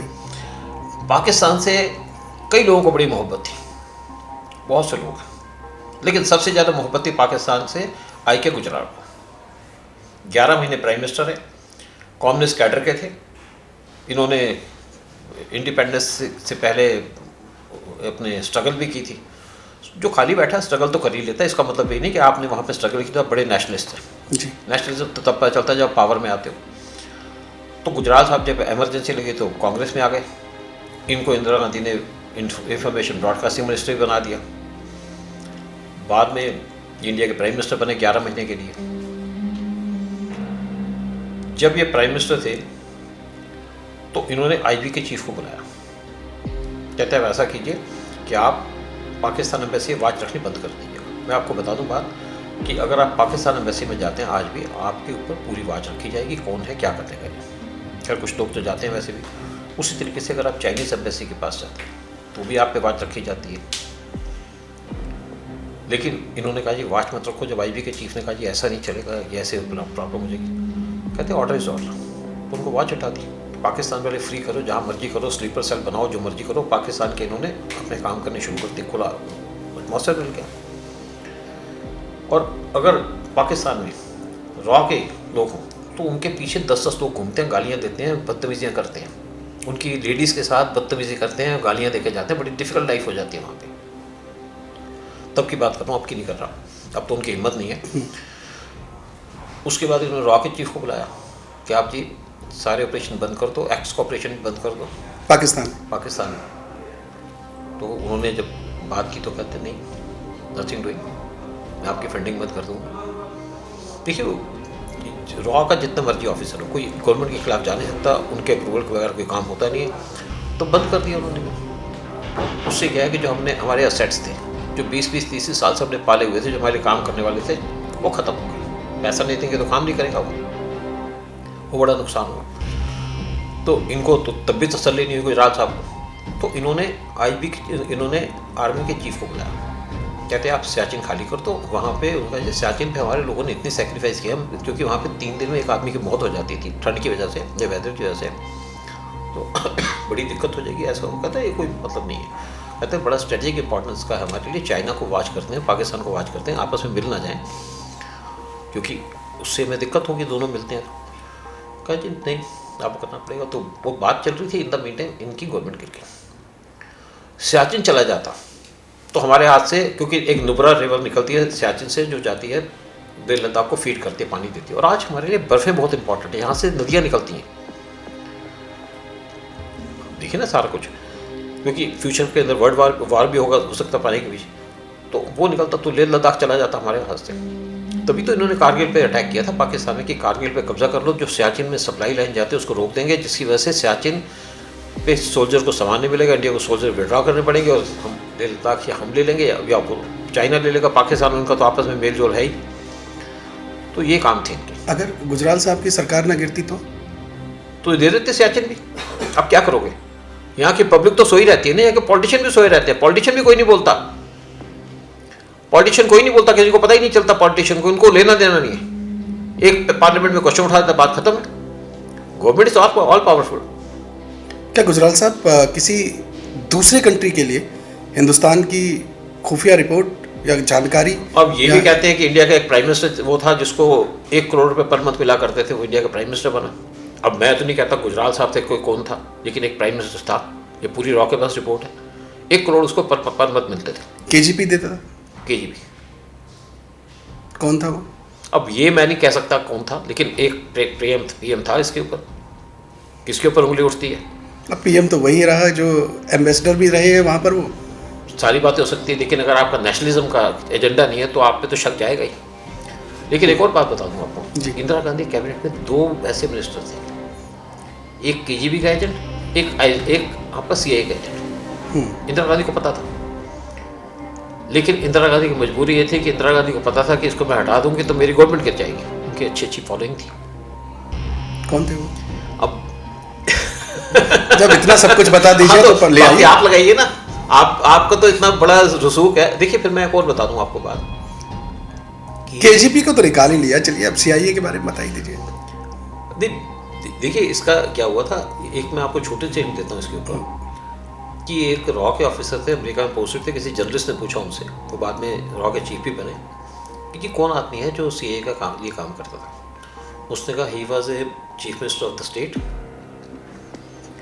He was deputy prime minister, he was finance minister, और एक और उन्होंने दिया, या होम मिनिस्टर था, कुछ था, ये नहीं मुझे पता, होम मिनिस्टर का था। तो उन्होंने मुरारजी देसाई का नाम ले दिया, क्योंकि मुरारजी देसाई जब आपका गुजरात और महाराष्ट्र मिले हुए थे तो उनके चीफ मिनिस्टर थे, डिप्टी पीएम भी रहे, फाइनेंस मिनिस्टर भी रहे, लेकिन वो ये नहीं थे, वो था कोई और। अच्छा ठीक है। इंदिरा गांधी की सरकार में देखिए बाहर के एजेंट भी थे, सीआई के एजेंट थे, केजीपी के लिए जो स्पाई करते थे वो भी थे। इंदिरा गांधी की जो डेथ हुई, क्या उसका एक्चुअल कारण क्या था? रॉ के पास क्या इन्फॉर्मेशन रही? देखिए रॉ के पास इन्फॉर्मेशन ये थी कि आरएन काउ ने मिसेस गांधी से कहा कि अपने यहाँ से सिखों को हटा दो, क्योंकि आपने वहाँ पे अटैक किया, इनके सेंटिमेंट हिले हुए हैं, इनको हटा दो। इंदिरा गांधी ने कहा ये मैसेज नहीं मैं दे सकती कि मैं अपने सिखों को यहाँ से हटा दूँ, जो होगा दिखा जाएगा। मैं एक बार बात कर रहा था मिस्टर जीबीएस सिद्धू, जिन्होंने सिक्किम का मर्जर किया, और उस टाइम के जो फॉरेन मिनिस्टर थे उनके दामाद थे। कहते मैं एक बार जा रहा था तो मैं देखा यार इनके घर के सामने तो ये बैठे हैं। मुझे कहता मैं सोच रहा था मैं किसको बताऊँ। कहता उससे हमारी पोजीशन बड़ी ख़राब थी। तो मैंने कहा कि बड़े कैपेबल ऑफिसर थे, नॉन करप्ट थे, तभी उनको सिक्किम का इंचार्ज दिया गया था। कहते मैं बड़ा परेशान हुआ, बट मैं किसी को कह नहीं सकता था। कहता और बड़े फ्रैंक आदमी थे, और अल्टीमेटली उनका इंदिरा गांधी गोली मार दी। खैर ये ज़रूर था कि उस टाइम पे जो भी कुछ हुआ, डायरेक्ट इनडायरेक्ट हाथ तो पाकिस्तान का आईएसआई का भी था, और अगर पाकिस्तान की आईएसआई थी तो आपके सीए भी साथ थी, अमेरिका भी साथ था, क्योंकि जो भी आज हो रहा था निज्जर और वगैरह पन्नू के चक्कर में, इसके पीछे कनाडा और यूएस भी तो साथ थे ना इसको सपोर्ट करने के पीछे।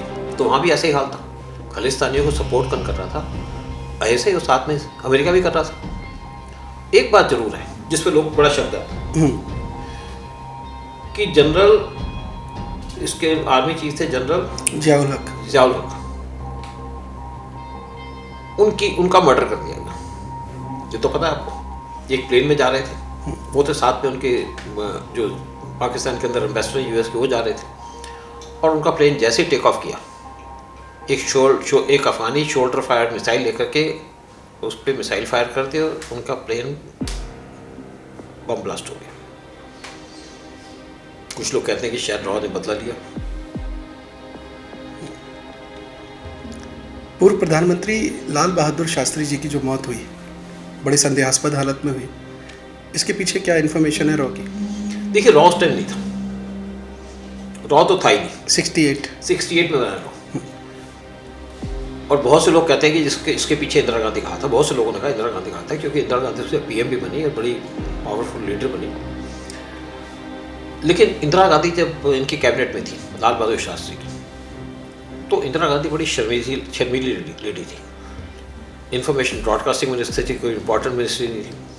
कहते हैं पिछले गेट से आती थी, चुपचाप चली जाती थी। उसके बाद ये था कि यहाँ पे गवर्नमेंट बनेगी, कुछ ने तो एलिगेशन लगाई इंदिरा गांधी के ऊपर भी, लेकिन इंदिरा गांधी की ना तो पहुँचती, ना तो उनकी आईबी में पहुँचती। आईबी तो उस टाइम पे था भी बड़ा इनसिग्निफिकेंट, रॉ तो था ही नहीं।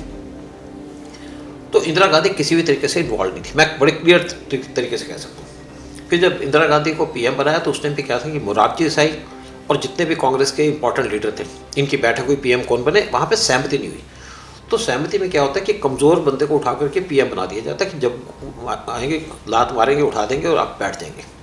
तो उन्हें लगा कि इंदिरा गांधी है, चलो प्राइम मिनिस्टर की पुरानी वो भी हैं, तो इनको बिठा देते हैं। इंदिरा गांधी को पीएम बना दिया। एक इनके रेलवे मिनिस्टर थे जाफर कौन से थे, एक मुसलमान थे कर्नाटका के, किसी के ड्राइवर हुआ करते थे।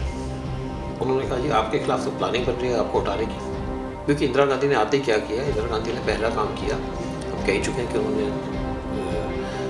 प्रीव्यू बसेस बंद कर दिए, दूसरा उसने बैंक नेशनलाइजेशन कर दिया। जैसी प्रीव्यू बसेस का हुआ तो इसको हटाने की बात थी, तो इन्होंने उसको अपना इवन मिनिस्टर, रेलवे मिनिस्टर बनाया था, जाफर जो था, जो भी। तो इंदिरा गांधी ने कब्जा करना शुरू कर दिया और मुरारजी से उनको सबको हटा दिया बीच में से। लेकिन बात ये आती है कि अब यहाँ पे जो बात हो रही थी वो ताशकंद में जो पीस की टॉक हुई जनरल अयूब खान के साथ, तो ना तो अमेरिका को पसंद था कि टॉक वहाँ की हो रही है, लेकिन शायद कोई मजबूरी थी, क्योंकि पाकिस्तान के बहुत बुरे हाल हो चुके थे। पाकिस्तान का 80% एमुनिशन ख़त्म हो चुका था जब वार चल रहा था, जब वार रोकने की बात हुई, क्योंकि उन्होंने फटाफट, इनको तो शौक है ना कि यहाँ पे गोली मारो, ये मारो खोल करके। हमारे पास था कुछ नहीं, लेकिन हमारा एमुनिशन सिर्फ 40% यूज़ हुआ था, 60% था। लेकिन आर्मी चीफ डरपोक था, उसने लाल बहादुर शास्त्री को गलत इन्फॉर्मेशन दी कि हमारा 80% खत्म हो चुका है। तो वार रोक दिया। अगर वार नहीं रोकते तो हम पाकिस्तान पे बहुत बुरा हाल कर सकते थे पाकिस्तान का। जब वहाँ गए ताशकंद के अंदर, तो अयूब खान बहुत नाराज थे, इवन उन्होंने हाथ नहीं मिलाया शास्त्री से। और बाद में जब इनकी डेथ हुई, कुछ लोग कहते हैं हार्ट अटैक हुआ, लेकिन हार्ट अटैक नहीं, इसका पूरा केस था पॉइजनिंग का जी। अब इसके ऊपर कहते हैं कि इनका जो कुक था उसने पॉइजनिंग दी। फिर कुछ लोग कहते हैं कि इंदिरा गांधी का नाम तो लिया, खैर इंदिरा गांधी का तो कोई रोल ही नहीं था, उनका कोई, अच्छा कुलदीप नैयर थे, जब इसमें उनसे मिला,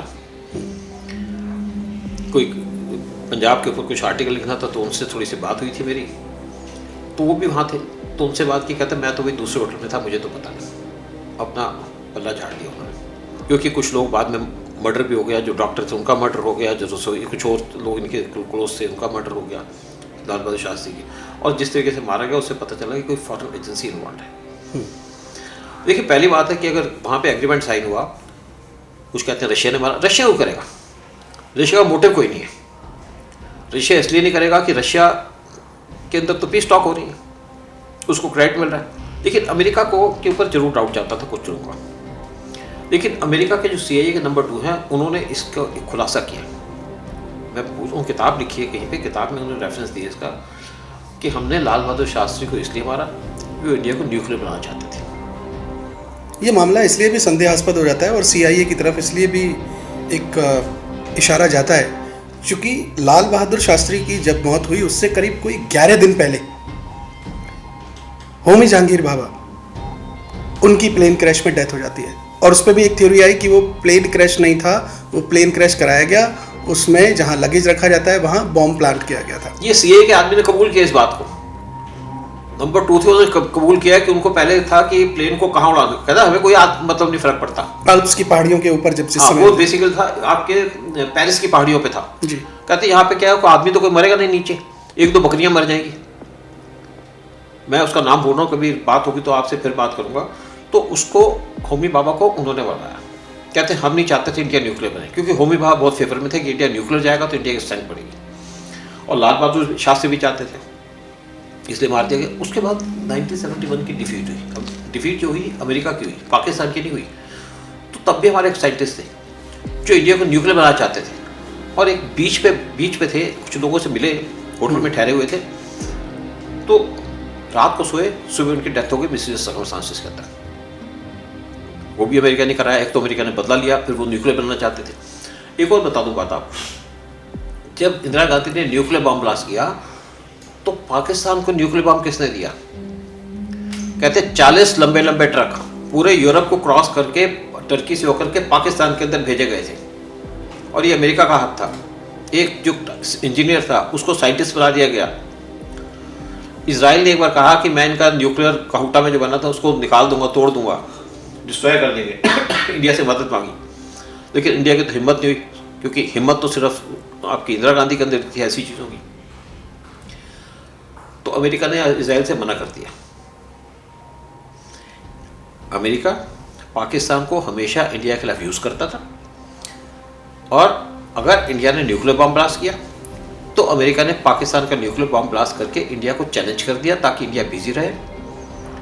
और एक और बात बता दूं कि जब इंडिया और पाकिस्तान के टुकड़े हुए तो जो मेजर आर्म्स थे वो पाकिस्तान के अंदर है, क्योंकि पाकिस्तान अफगानिस्तान के साथ बॉर्डर लगता था, और जितने भी यूरोपियन कंट्री थे उन्होंने पाकिस्तान जैसे फ्रांस ने उनको रफाल मिराज प्लेन दिए, अमेरिका ने उनको अपने बेस्ट टैंक दिए, और उसके बाद पाकिस्तान को जो सपोर्ट मिली है, उनके पास सामान था, तभी पाकिस्तान ने 1965 में इंडिया पे अटैक किया, क्योंकि आर्म से उनको पता है इंडिया 62 में हार चुका है, उनके पास वैसे भी कुछ नहीं है। लेकिन हमारी कैपेबिलिटी, हमारे आर्मी के लोगों की कैपेबिलिटी, उसकी वजह से हम वार जीत गए। क्योंकि जैसे उनके टैग आए तो एक नाला खोल दिया, क्योंकि हमारा जो आर्मी चीफ थे वो तो घबराए हुए थे, उनको लेने का मतलब नहीं, कोई बैनर्जी थे, क्या था नाम नहीं आ रहा, लंबे से थे, मुझे याद आता है। तो उस टाइम पे जो आपके भाई बी चौहान वो बॉर्डर पे जाया करते थे, और उन्होंने जो वहाँ पे जो कमांडर थे आपके वेस्टर्न सेक्टर के, सिख थे, नाम याद नहीं आ रहा, और ये जो आपके कैप्टन अमरिंदर सिंह है, इसके बॉस हुआ करते थे, उनसे फ़ोन किया कि आप अपनी फोर्सेस को विड्रॉ करूँगा। मैं फोर्सेस विड्रॉ नहीं करूँगा, आप मुझे लिख के ऑर्डर दे दो, मैं कर दूंगा, नहीं तो मैं नहीं करूँगा। वो खड़े रहे, उन्होंने पाकिस्तान को डिफीट कराई मेनली।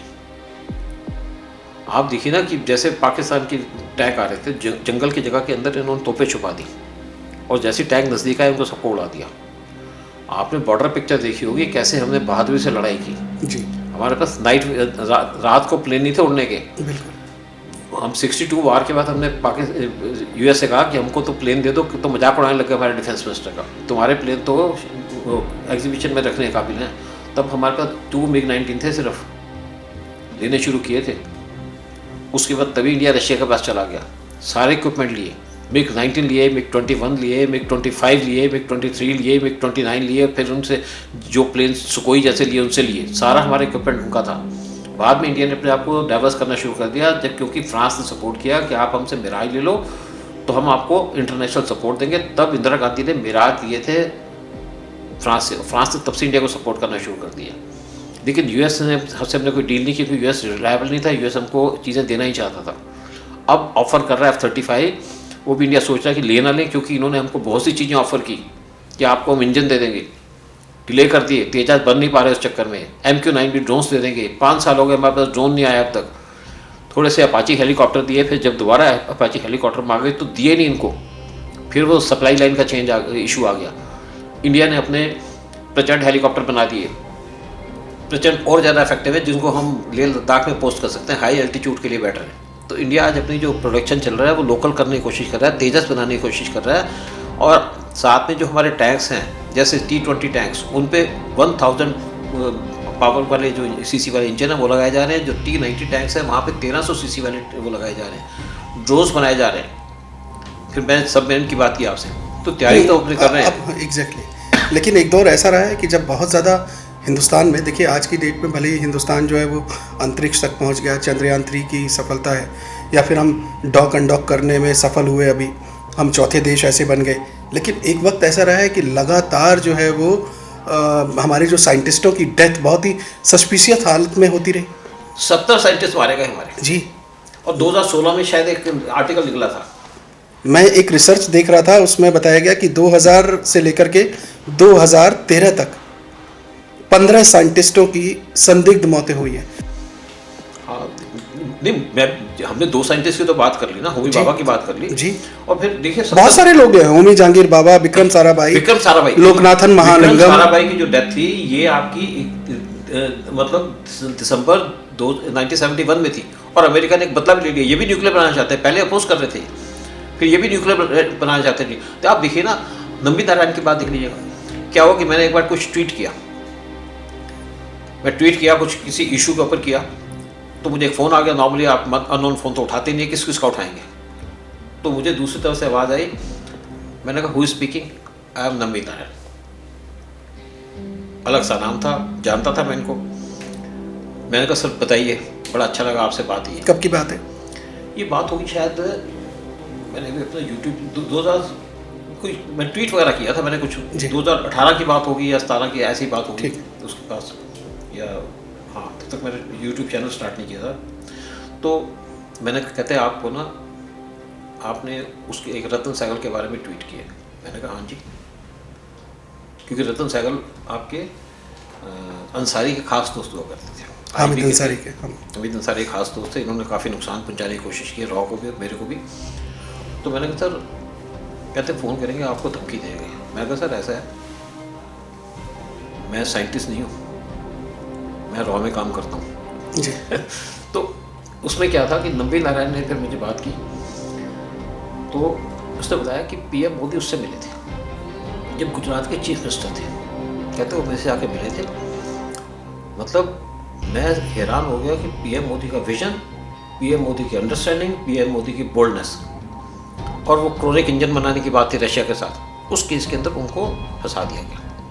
और इसके अंदर वहाँ कुछ पुलिस ऑफिसर थे, आईबी के लोग इन्वॉल्व थे। फिर ये क्या करते हैं, आप जब रिपोर्ट भेजते हैं, आप जैसे किसी ने रिपोर्ट भेजी कि ये बना रहा है, इसका तो उस लड़की से कनेक्शन है, जैसे एक मालदीव की हाँ, दो लड़कियां थी, हाँ, उसके साथ कनेक्शन निकाल दिया गया क्योंकि कुछ लोग करप्ट थे उसके साथ, तो उसको बेचारी को फंसा दिया गया। तो उसके टाइम पे फिर वो आ गया। लेकिन कुछ लॉ कहते मुझे, कुछ लॉ के लोग भी मिले कि आपकी इन्वॉल्वमेंट नहीं है। लेकिन ऐसा होता है कि गवर्नमेंट, आप पता है कि उस टाइम पे कैसी किसकी गवर्नमेंट थी। तो आप ये कहना चाहते हैं कि 2013 से पहले जो हमारे साइंटिस्ट थे उनको उस तरीके से मौका ना सरकार की तरफ से दिया जाता था, और बाहर की एजेंसीज क्यों ही चाहेंगी कि हिंदुस्तान तरक्की करे? देखिए, आज भी आप देखिएगा कि अमेरिका तो कभी नहीं चाहता था इंडिया की तरक्की हो। इंदिरा गांधी अचीव कर गई अपने लेवल पे, अचीव कर गई। बाकी आप देखिए ना, अटल बिहारी वाजपेयी बहुत कुछ अच्छे अच्छे प्रोग्राम लेके आ रहे थे, लेकिन दो चीज़ों में मेन काम कर पाए। एक तो हाईवे बनाने का था, दूसरा का जी नदियों का लिंकेज, उस पर काम कर रहे थे। बहुत सी कोशिश की उन्होंने आम से मैन्युफैक्चर करने की, लेकिन उसमें टाइम लगता है, तो उसमें वो अचीव नहीं कर पाए। अदर प्रदेश अटल बिहारी वाजपेयी के टाइम में और फर्नांडिस के टाइम में बात थी कि हमारे पास 3 एयरक्राफ्ट कैरियर होने चाहिए। एयरक्राफ्ट कैरियर बनने में बहुत टाइम लग गया। आज भी बात चल रही है 3rd एयरक्राफ्ट कैरियर बनाए, क्योंकि चाइना के पास 3 एयरक्राफ्ट कैरियर है। एक इनका बहुत बड़ा एयरक्राफ्ट कैरियर आ रहा है, विद्यार्थ ज्वाइन करने वाला है। फिर चाइना प्लान कर रहा है कि 2035 तक इसके पास 7 एयरक्राफ्ट कैरियर हो। हमारे को 10 से 15 साल लग जाते हैं एयरक्राफ्ट कैरियर के बनाने में। तो इंडिया ने सोचा है कि भाई मैं एयरक्राफ्ट कैरियर में बनाने में तो दिक्कत बनेगी, चलो बना भी लेंगे तो पहले सेकंड वाला बैठ जाएगा, उसका टाइम पूरा हो जाएगा। तो इंडिया ने, क्योंकि उनके पास 70 सबमरीन है, चाइना के पास और ज़्यादा बन रही है, फिर इंडिया जैसे 25 सबमरीन बना रहा है, फिर साथ में चाइना हेल्प कर रहा है पाकिस्तान को सबमरीन बनाने में। हैंगोर क्लास सबमरीन 8 बनाने की बात कर रहा है पाकिस्तान को, इंडिया को वहाँ से भी घेरा जाए। तो इंडिया के पास चैलेंजेस तो हैं। इंडिया कोशिश भी कर रहा है कैसे मतलब इस चीज़ से निकला जाए। एयरक्राफ्ट भी चाहिए हमको, सबमरीन भी चाहिए हमको, एयरक्राफ्ट कैरियर भी चाहिए। लेकिन हमारे पास क्या है कि बात ये करी उनकी कि हमारे पास 2 एयरक्राफ्ट कैरियर जो डूबेंगे नहीं, एक अंडमान निकोबार आइलैंड पे, एक आपका लक्षद्वीप पे। फ्लोटिंग एयरक्राफ्ट कैरियर है जो डूब नहीं सकते, क्योंकि एयरक्राफ्ट कैरियर बड़ा सेंसिटिव भी होता है। जब 71 का वार हुआ था तो हमने जो अपना एयरक्राफ्ट कैरियर उसको छुपा करके अंडमान निकोबार आइलैंड पे रख लिया था, पाकिस्तान के ही सबमरीन इसको अटैक करने के लिए विशाखापट्टनम के पास, लेकिन डुबो दिया, चाहे चांस से डुबोया चाहे कैसे भी डुबोया। लेकिन एक उसको वहाँ से एक जो एयरक्राफ्ट कहते एक हमारा जो शिप था उसको रखा गया था, स्पेशली वहाँ से मैसेज भेजे जा रहे थे कि एज इंडिया का शिप एयरक्राफ्ट कैरियर INS विशाल था शायद, जो भी था, तो उनको लगा कि एयरक्राफ्ट कैरियर यहाँ पे, हमने वहाँ पे अलग भेज दिया था दूसरी तरफ बांग्लादेश की तरफ। तो इंडिया अपने आप को स्ट्रेंथन कर रहा है, कोशिश कर रहा है, लेकिन हमारी लिमिटेशंस हैं। हमारे पास पैसे की इतनी बात नहीं है जो चाइना स्पेंड कर सकता है। चाइना का जो बजट है इस टाइम पे तो अमेरिका से भी ऊपर जा रहा है डिफेंस के अंदर, अमेरिका भी इस चक्कर में चिंतित है। फिर दूसरी बात है कि एस जयशंकर ने कहा था कि अगर आपके पास एयरक्राफ्ट कैरियर होंगे, शिप्स होंगे, तो कहाँ भेजोगे? इंडो पैसिफिक अपने साउथ चाइना सी से आएंगे तो इंडियन ओशन के अंदर, तो हमें भी तैयारी करनी पड़ेगी। इंडिया इसलिए कि एक स्पेशली आपकी एक नेवल बेस बना रहा है, specially nuclear submarine base bay of Bengal के अंदर, चाइना के क्लोज, क्योंकि वहाँ से सबमरीन निकलेगी पानी से, रॉक्स हैं उसके अंदर 10 सबमरीन रखी जाएगी, पानी से निकलेगी तो जहाँ जाएगी, और वो 1-2 महीने पानी के अंदर रह सकती है, जाएंगी और आएंगी जो काम करेंगी। एक मतलब इससे क्या है कि हमें वो रहेगा कि हम पहला अटैक नहीं करेंगे न्यूक्लियर, तो हमारे पास एक सेकंड न्यूक्लियर वो रहेगी फैसिलिटी जी, तो उस पर काम किया जा रहा है। अच्छा, एक चीज़ और मैं आप जानना चाहूँगा आपसे, हामिद अंसारी साहब ईरान में थे और उस समय आप भी ईरान में पोस्टेड थे, तो हामिद अंसारी साहब क्या एंटी नेशनल एक्टिविटीज़ में शामिल थे?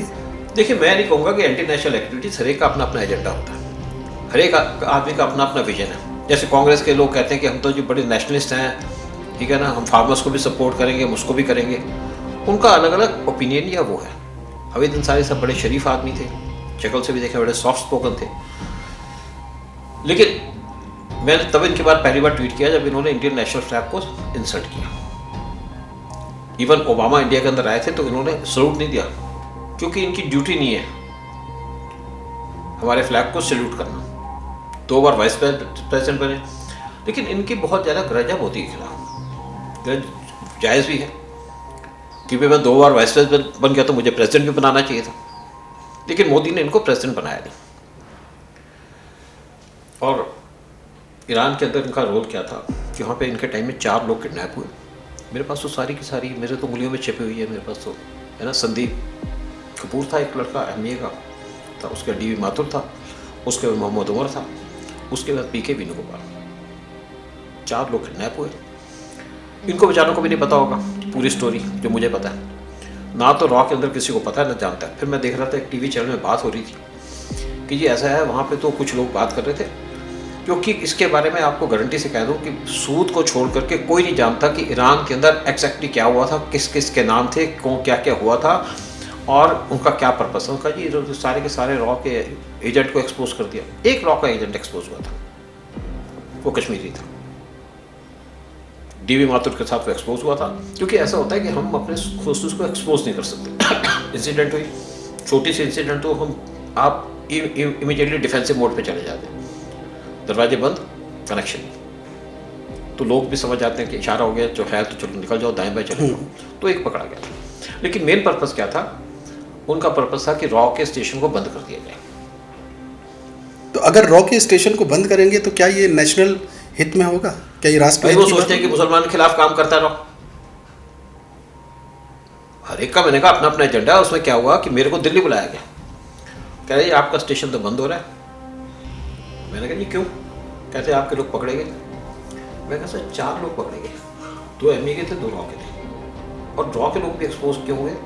क्योंकि वो अंसारी साहब को खबर दिखाते थे और खबर जाकर के शायद उन्होंने एमए को पास कर दिया, एक्सपोज हो गए। मेरे को भी धमकी थी जब डीवी माथुर आया, कहता कि तुम्हारे को भी कहते उठा लेंगे। मैंने कहा ठीक है, लेकिन मैंने थोड़ी प्रिकॉशन ली।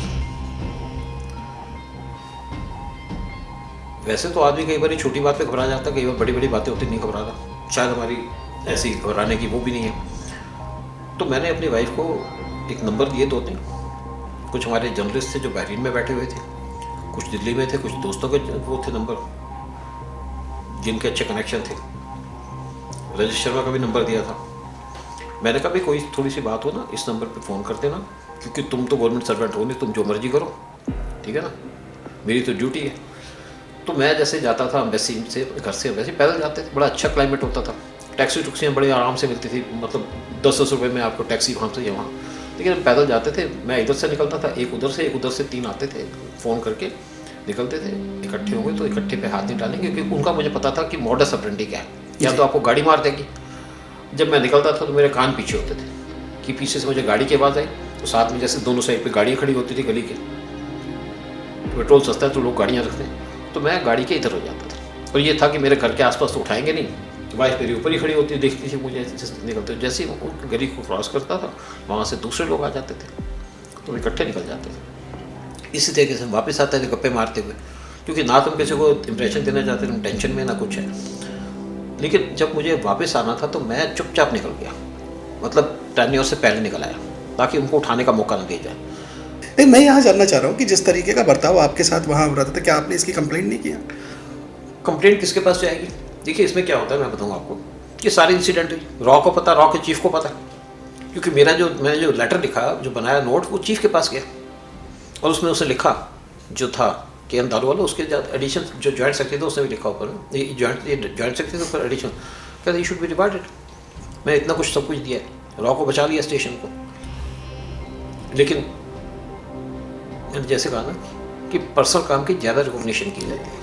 खैर रिवार्ड का मुझे क्या फ़र्क पड़ता, मेरी कौन सी उससे प्रमोशन हो जाती है, मैं सेटिस्फाइड। मैं एक चीज़ और भी जानना, एक और मैं बताता हूँ आपको बात। ऐसा था कि एक बार जब डीवी माथुर को किडनैप किया गया, कोई एक्शन नहीं हुआ, सब घूम रहे मज़े कर रहे हैं। मैंने वहाँ लेडीज़ को इकट्ठा किया, मैंने कहा भाई आपका हस्बैंड भी किडनैप हो सकता है, क्योंकि जिसकी इंडिया में प्रॉब्लम होती है ना, पुलिस की होगी, दूसरे होगी, मैं वहाँ सॉल्व कर रहा था वहीं से बैठा बैठा। तो स्वाभाविक है कि हमारा आदमी भी कल हो सकता है, पहले हुआ था, क्योंकि यार उनको कुछ पता भी नहीं था कि रॉ का आदमी, कुछ को तो पता था। तो सब इकट्ठी हो गई। तो मैंने क्या किया, मैंने कोई परमिशन नहीं ली हेडक्वार्टर से, वैसे रॉ वाले तो मुझे डिसमिस भी कर देते। मैंने उसकी वाइफ को बुलाया, माथुर की। मैंने कहा भाई तुम तो पुरानी दिल्ली की हो, तुम्हारे को तो गालियाँ शालियाँ आती हैं देनी। कहती हैं हाँ भाई साहब आती हैं। मैंने कहा बैठा, अंसारी बैठा हुआ है, जाओ कमरे में, तुम्हारे आदमी को वापस जाना है, जेल से चाहिए ना जिंदा। कहते हैं हाँ। मैंने कहा जाओ कमरे में। तो अंसारी अखबार पढ़ रहा था। गई कमरे में, कुत्ते हरामजादे कर आके वो भाग गया सीट से।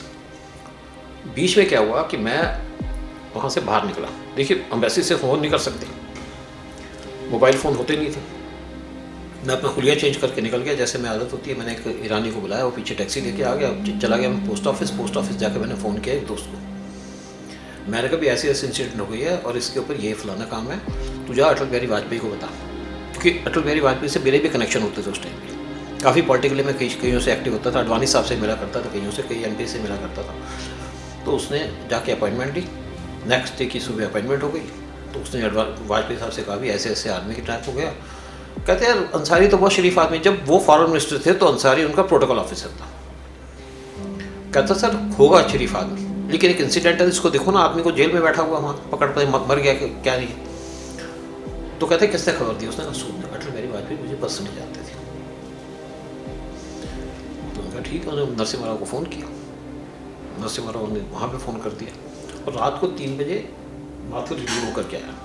मुझे बुलाया गया घर से, मैं भी आया, इसे सारी बात बताई। फिर मुझे कहता है भाई तुम्हारा नंबर लगेगा अगला। मैंने कहा मैं देख लूँगा, मैं डिप्लोमेट हूँ, मैं देख लूँगा। तब तक नॉन डिप्लोमेट को हाथ लगाया था। इसको दिया गया 72 घंटे का टाइम जाने का। मैं इसको सुबह गया इसके घर में, नीचे से घंटी मारी। कहता कौन? मैंने कहा सूद। कहता सूद कौन? मैंने फिर इसको कोड वर्ड दिया। ऊपर गया, कहता यार वो भी आ सकते हैं ना, मेरे को डर बैठा हुआ। मैंने कहा डर मत, कोई चिंता मत कर, तुझे कुछ नहीं करेंगे, ठीक है ना। तो एयरपोर्ट जा रहा है, एक लोकल होगा साथ में। एयरपोर्ट में जाते ही जैसे क्रॉस कर रहे ना, उसका मुझे मैसेज कर। फिर दुबई जाकर उसने मुझे फ़ोन किया, बस पहुँच गया। अब कहता है मैं रिलीव्ड हूँ। फिर बाद में मेरे पूछा गया, दिल्ली वालों से पूछा कि भाई इसने कुछ दिया होगा। मैंने कहा आप 72 घंटे तो उसको छुड़वा नहीं पाए, फिर आप पूछते कुछ दिया कि नहीं दिया? कुछ तो देगा ना, आपकी ड्यूटी बनती थी ना उसको छुड़वाते जी। अभिनंदन को भी तो हमने सारा 24 घंटे के अंदर छुड़वा लिया। तो उस टाइम पे एक और चीज़ चल रही थी कि उस टाइम पे जितने भी रॉक स्टेशन से गल्फ के अंदर वहाँ सारे कुछ ना कुछ गड़बड़ चल रही थी। कुछ एम्बेसडर मिले हुए थे आपके, चाहे UAE के अंदर, दुबई के अंदर, 2-3 और के अंदर वहाँ पे थे, मुझे पता है अरोड़ा करके था। मैं अगर स्पेसिफिकली जानना चाहूँ तो अंसारी साहब क्या क्या गड़बड़ कर रहे थे? डैमेज ये किया कि रॉ के ऑपरेशन बंद करा दिए जी, रॉ के स्टेशन को एक्सपोज कर दिया जी। बेसिकली दिवाली के फंक्शन मनाया करते थे वहाँ पे, लेकिन दिवाली के फंक्शन में क्या होता था कि जो दिवाली का फंक्शन मनाते हैं ना, बाहर के लोगों को बुलाते हैं, आपको हर एक आदमी के आने पे आपको पैसा मिलता है पर पर्सन। तू फलानी सब्जी बना दे, तू फलानी बना दे, तू फलानी बना दे, सबको ऑर्डर दे देते थे, फ्री की बन गई। दूसरा काम क्या था, ईरान के अंदर स्टूडेंट वीज़ा इशू होते हैं। स्टूडेंट वीज़ा क्या है कि आप 3-4 साल के लिए किसी यूनिवर्सिटी में पढ़ने आओगे तो लोग बड़े ईगर होते थे उसके ऊपर कि ये स्टूडेंट वीज़ा मिल जाए। उसके लिए मुझे पता चला कि $500 पर हेड लोग क्लेम करते थे, मांगते थे। और एक वहाँ पे फर्स्ट सेक्रेटरी थे, मुस्लिम थे, अंसारी साहब के क्लोज थे, उनकी रिकमेंडेशन आती थी।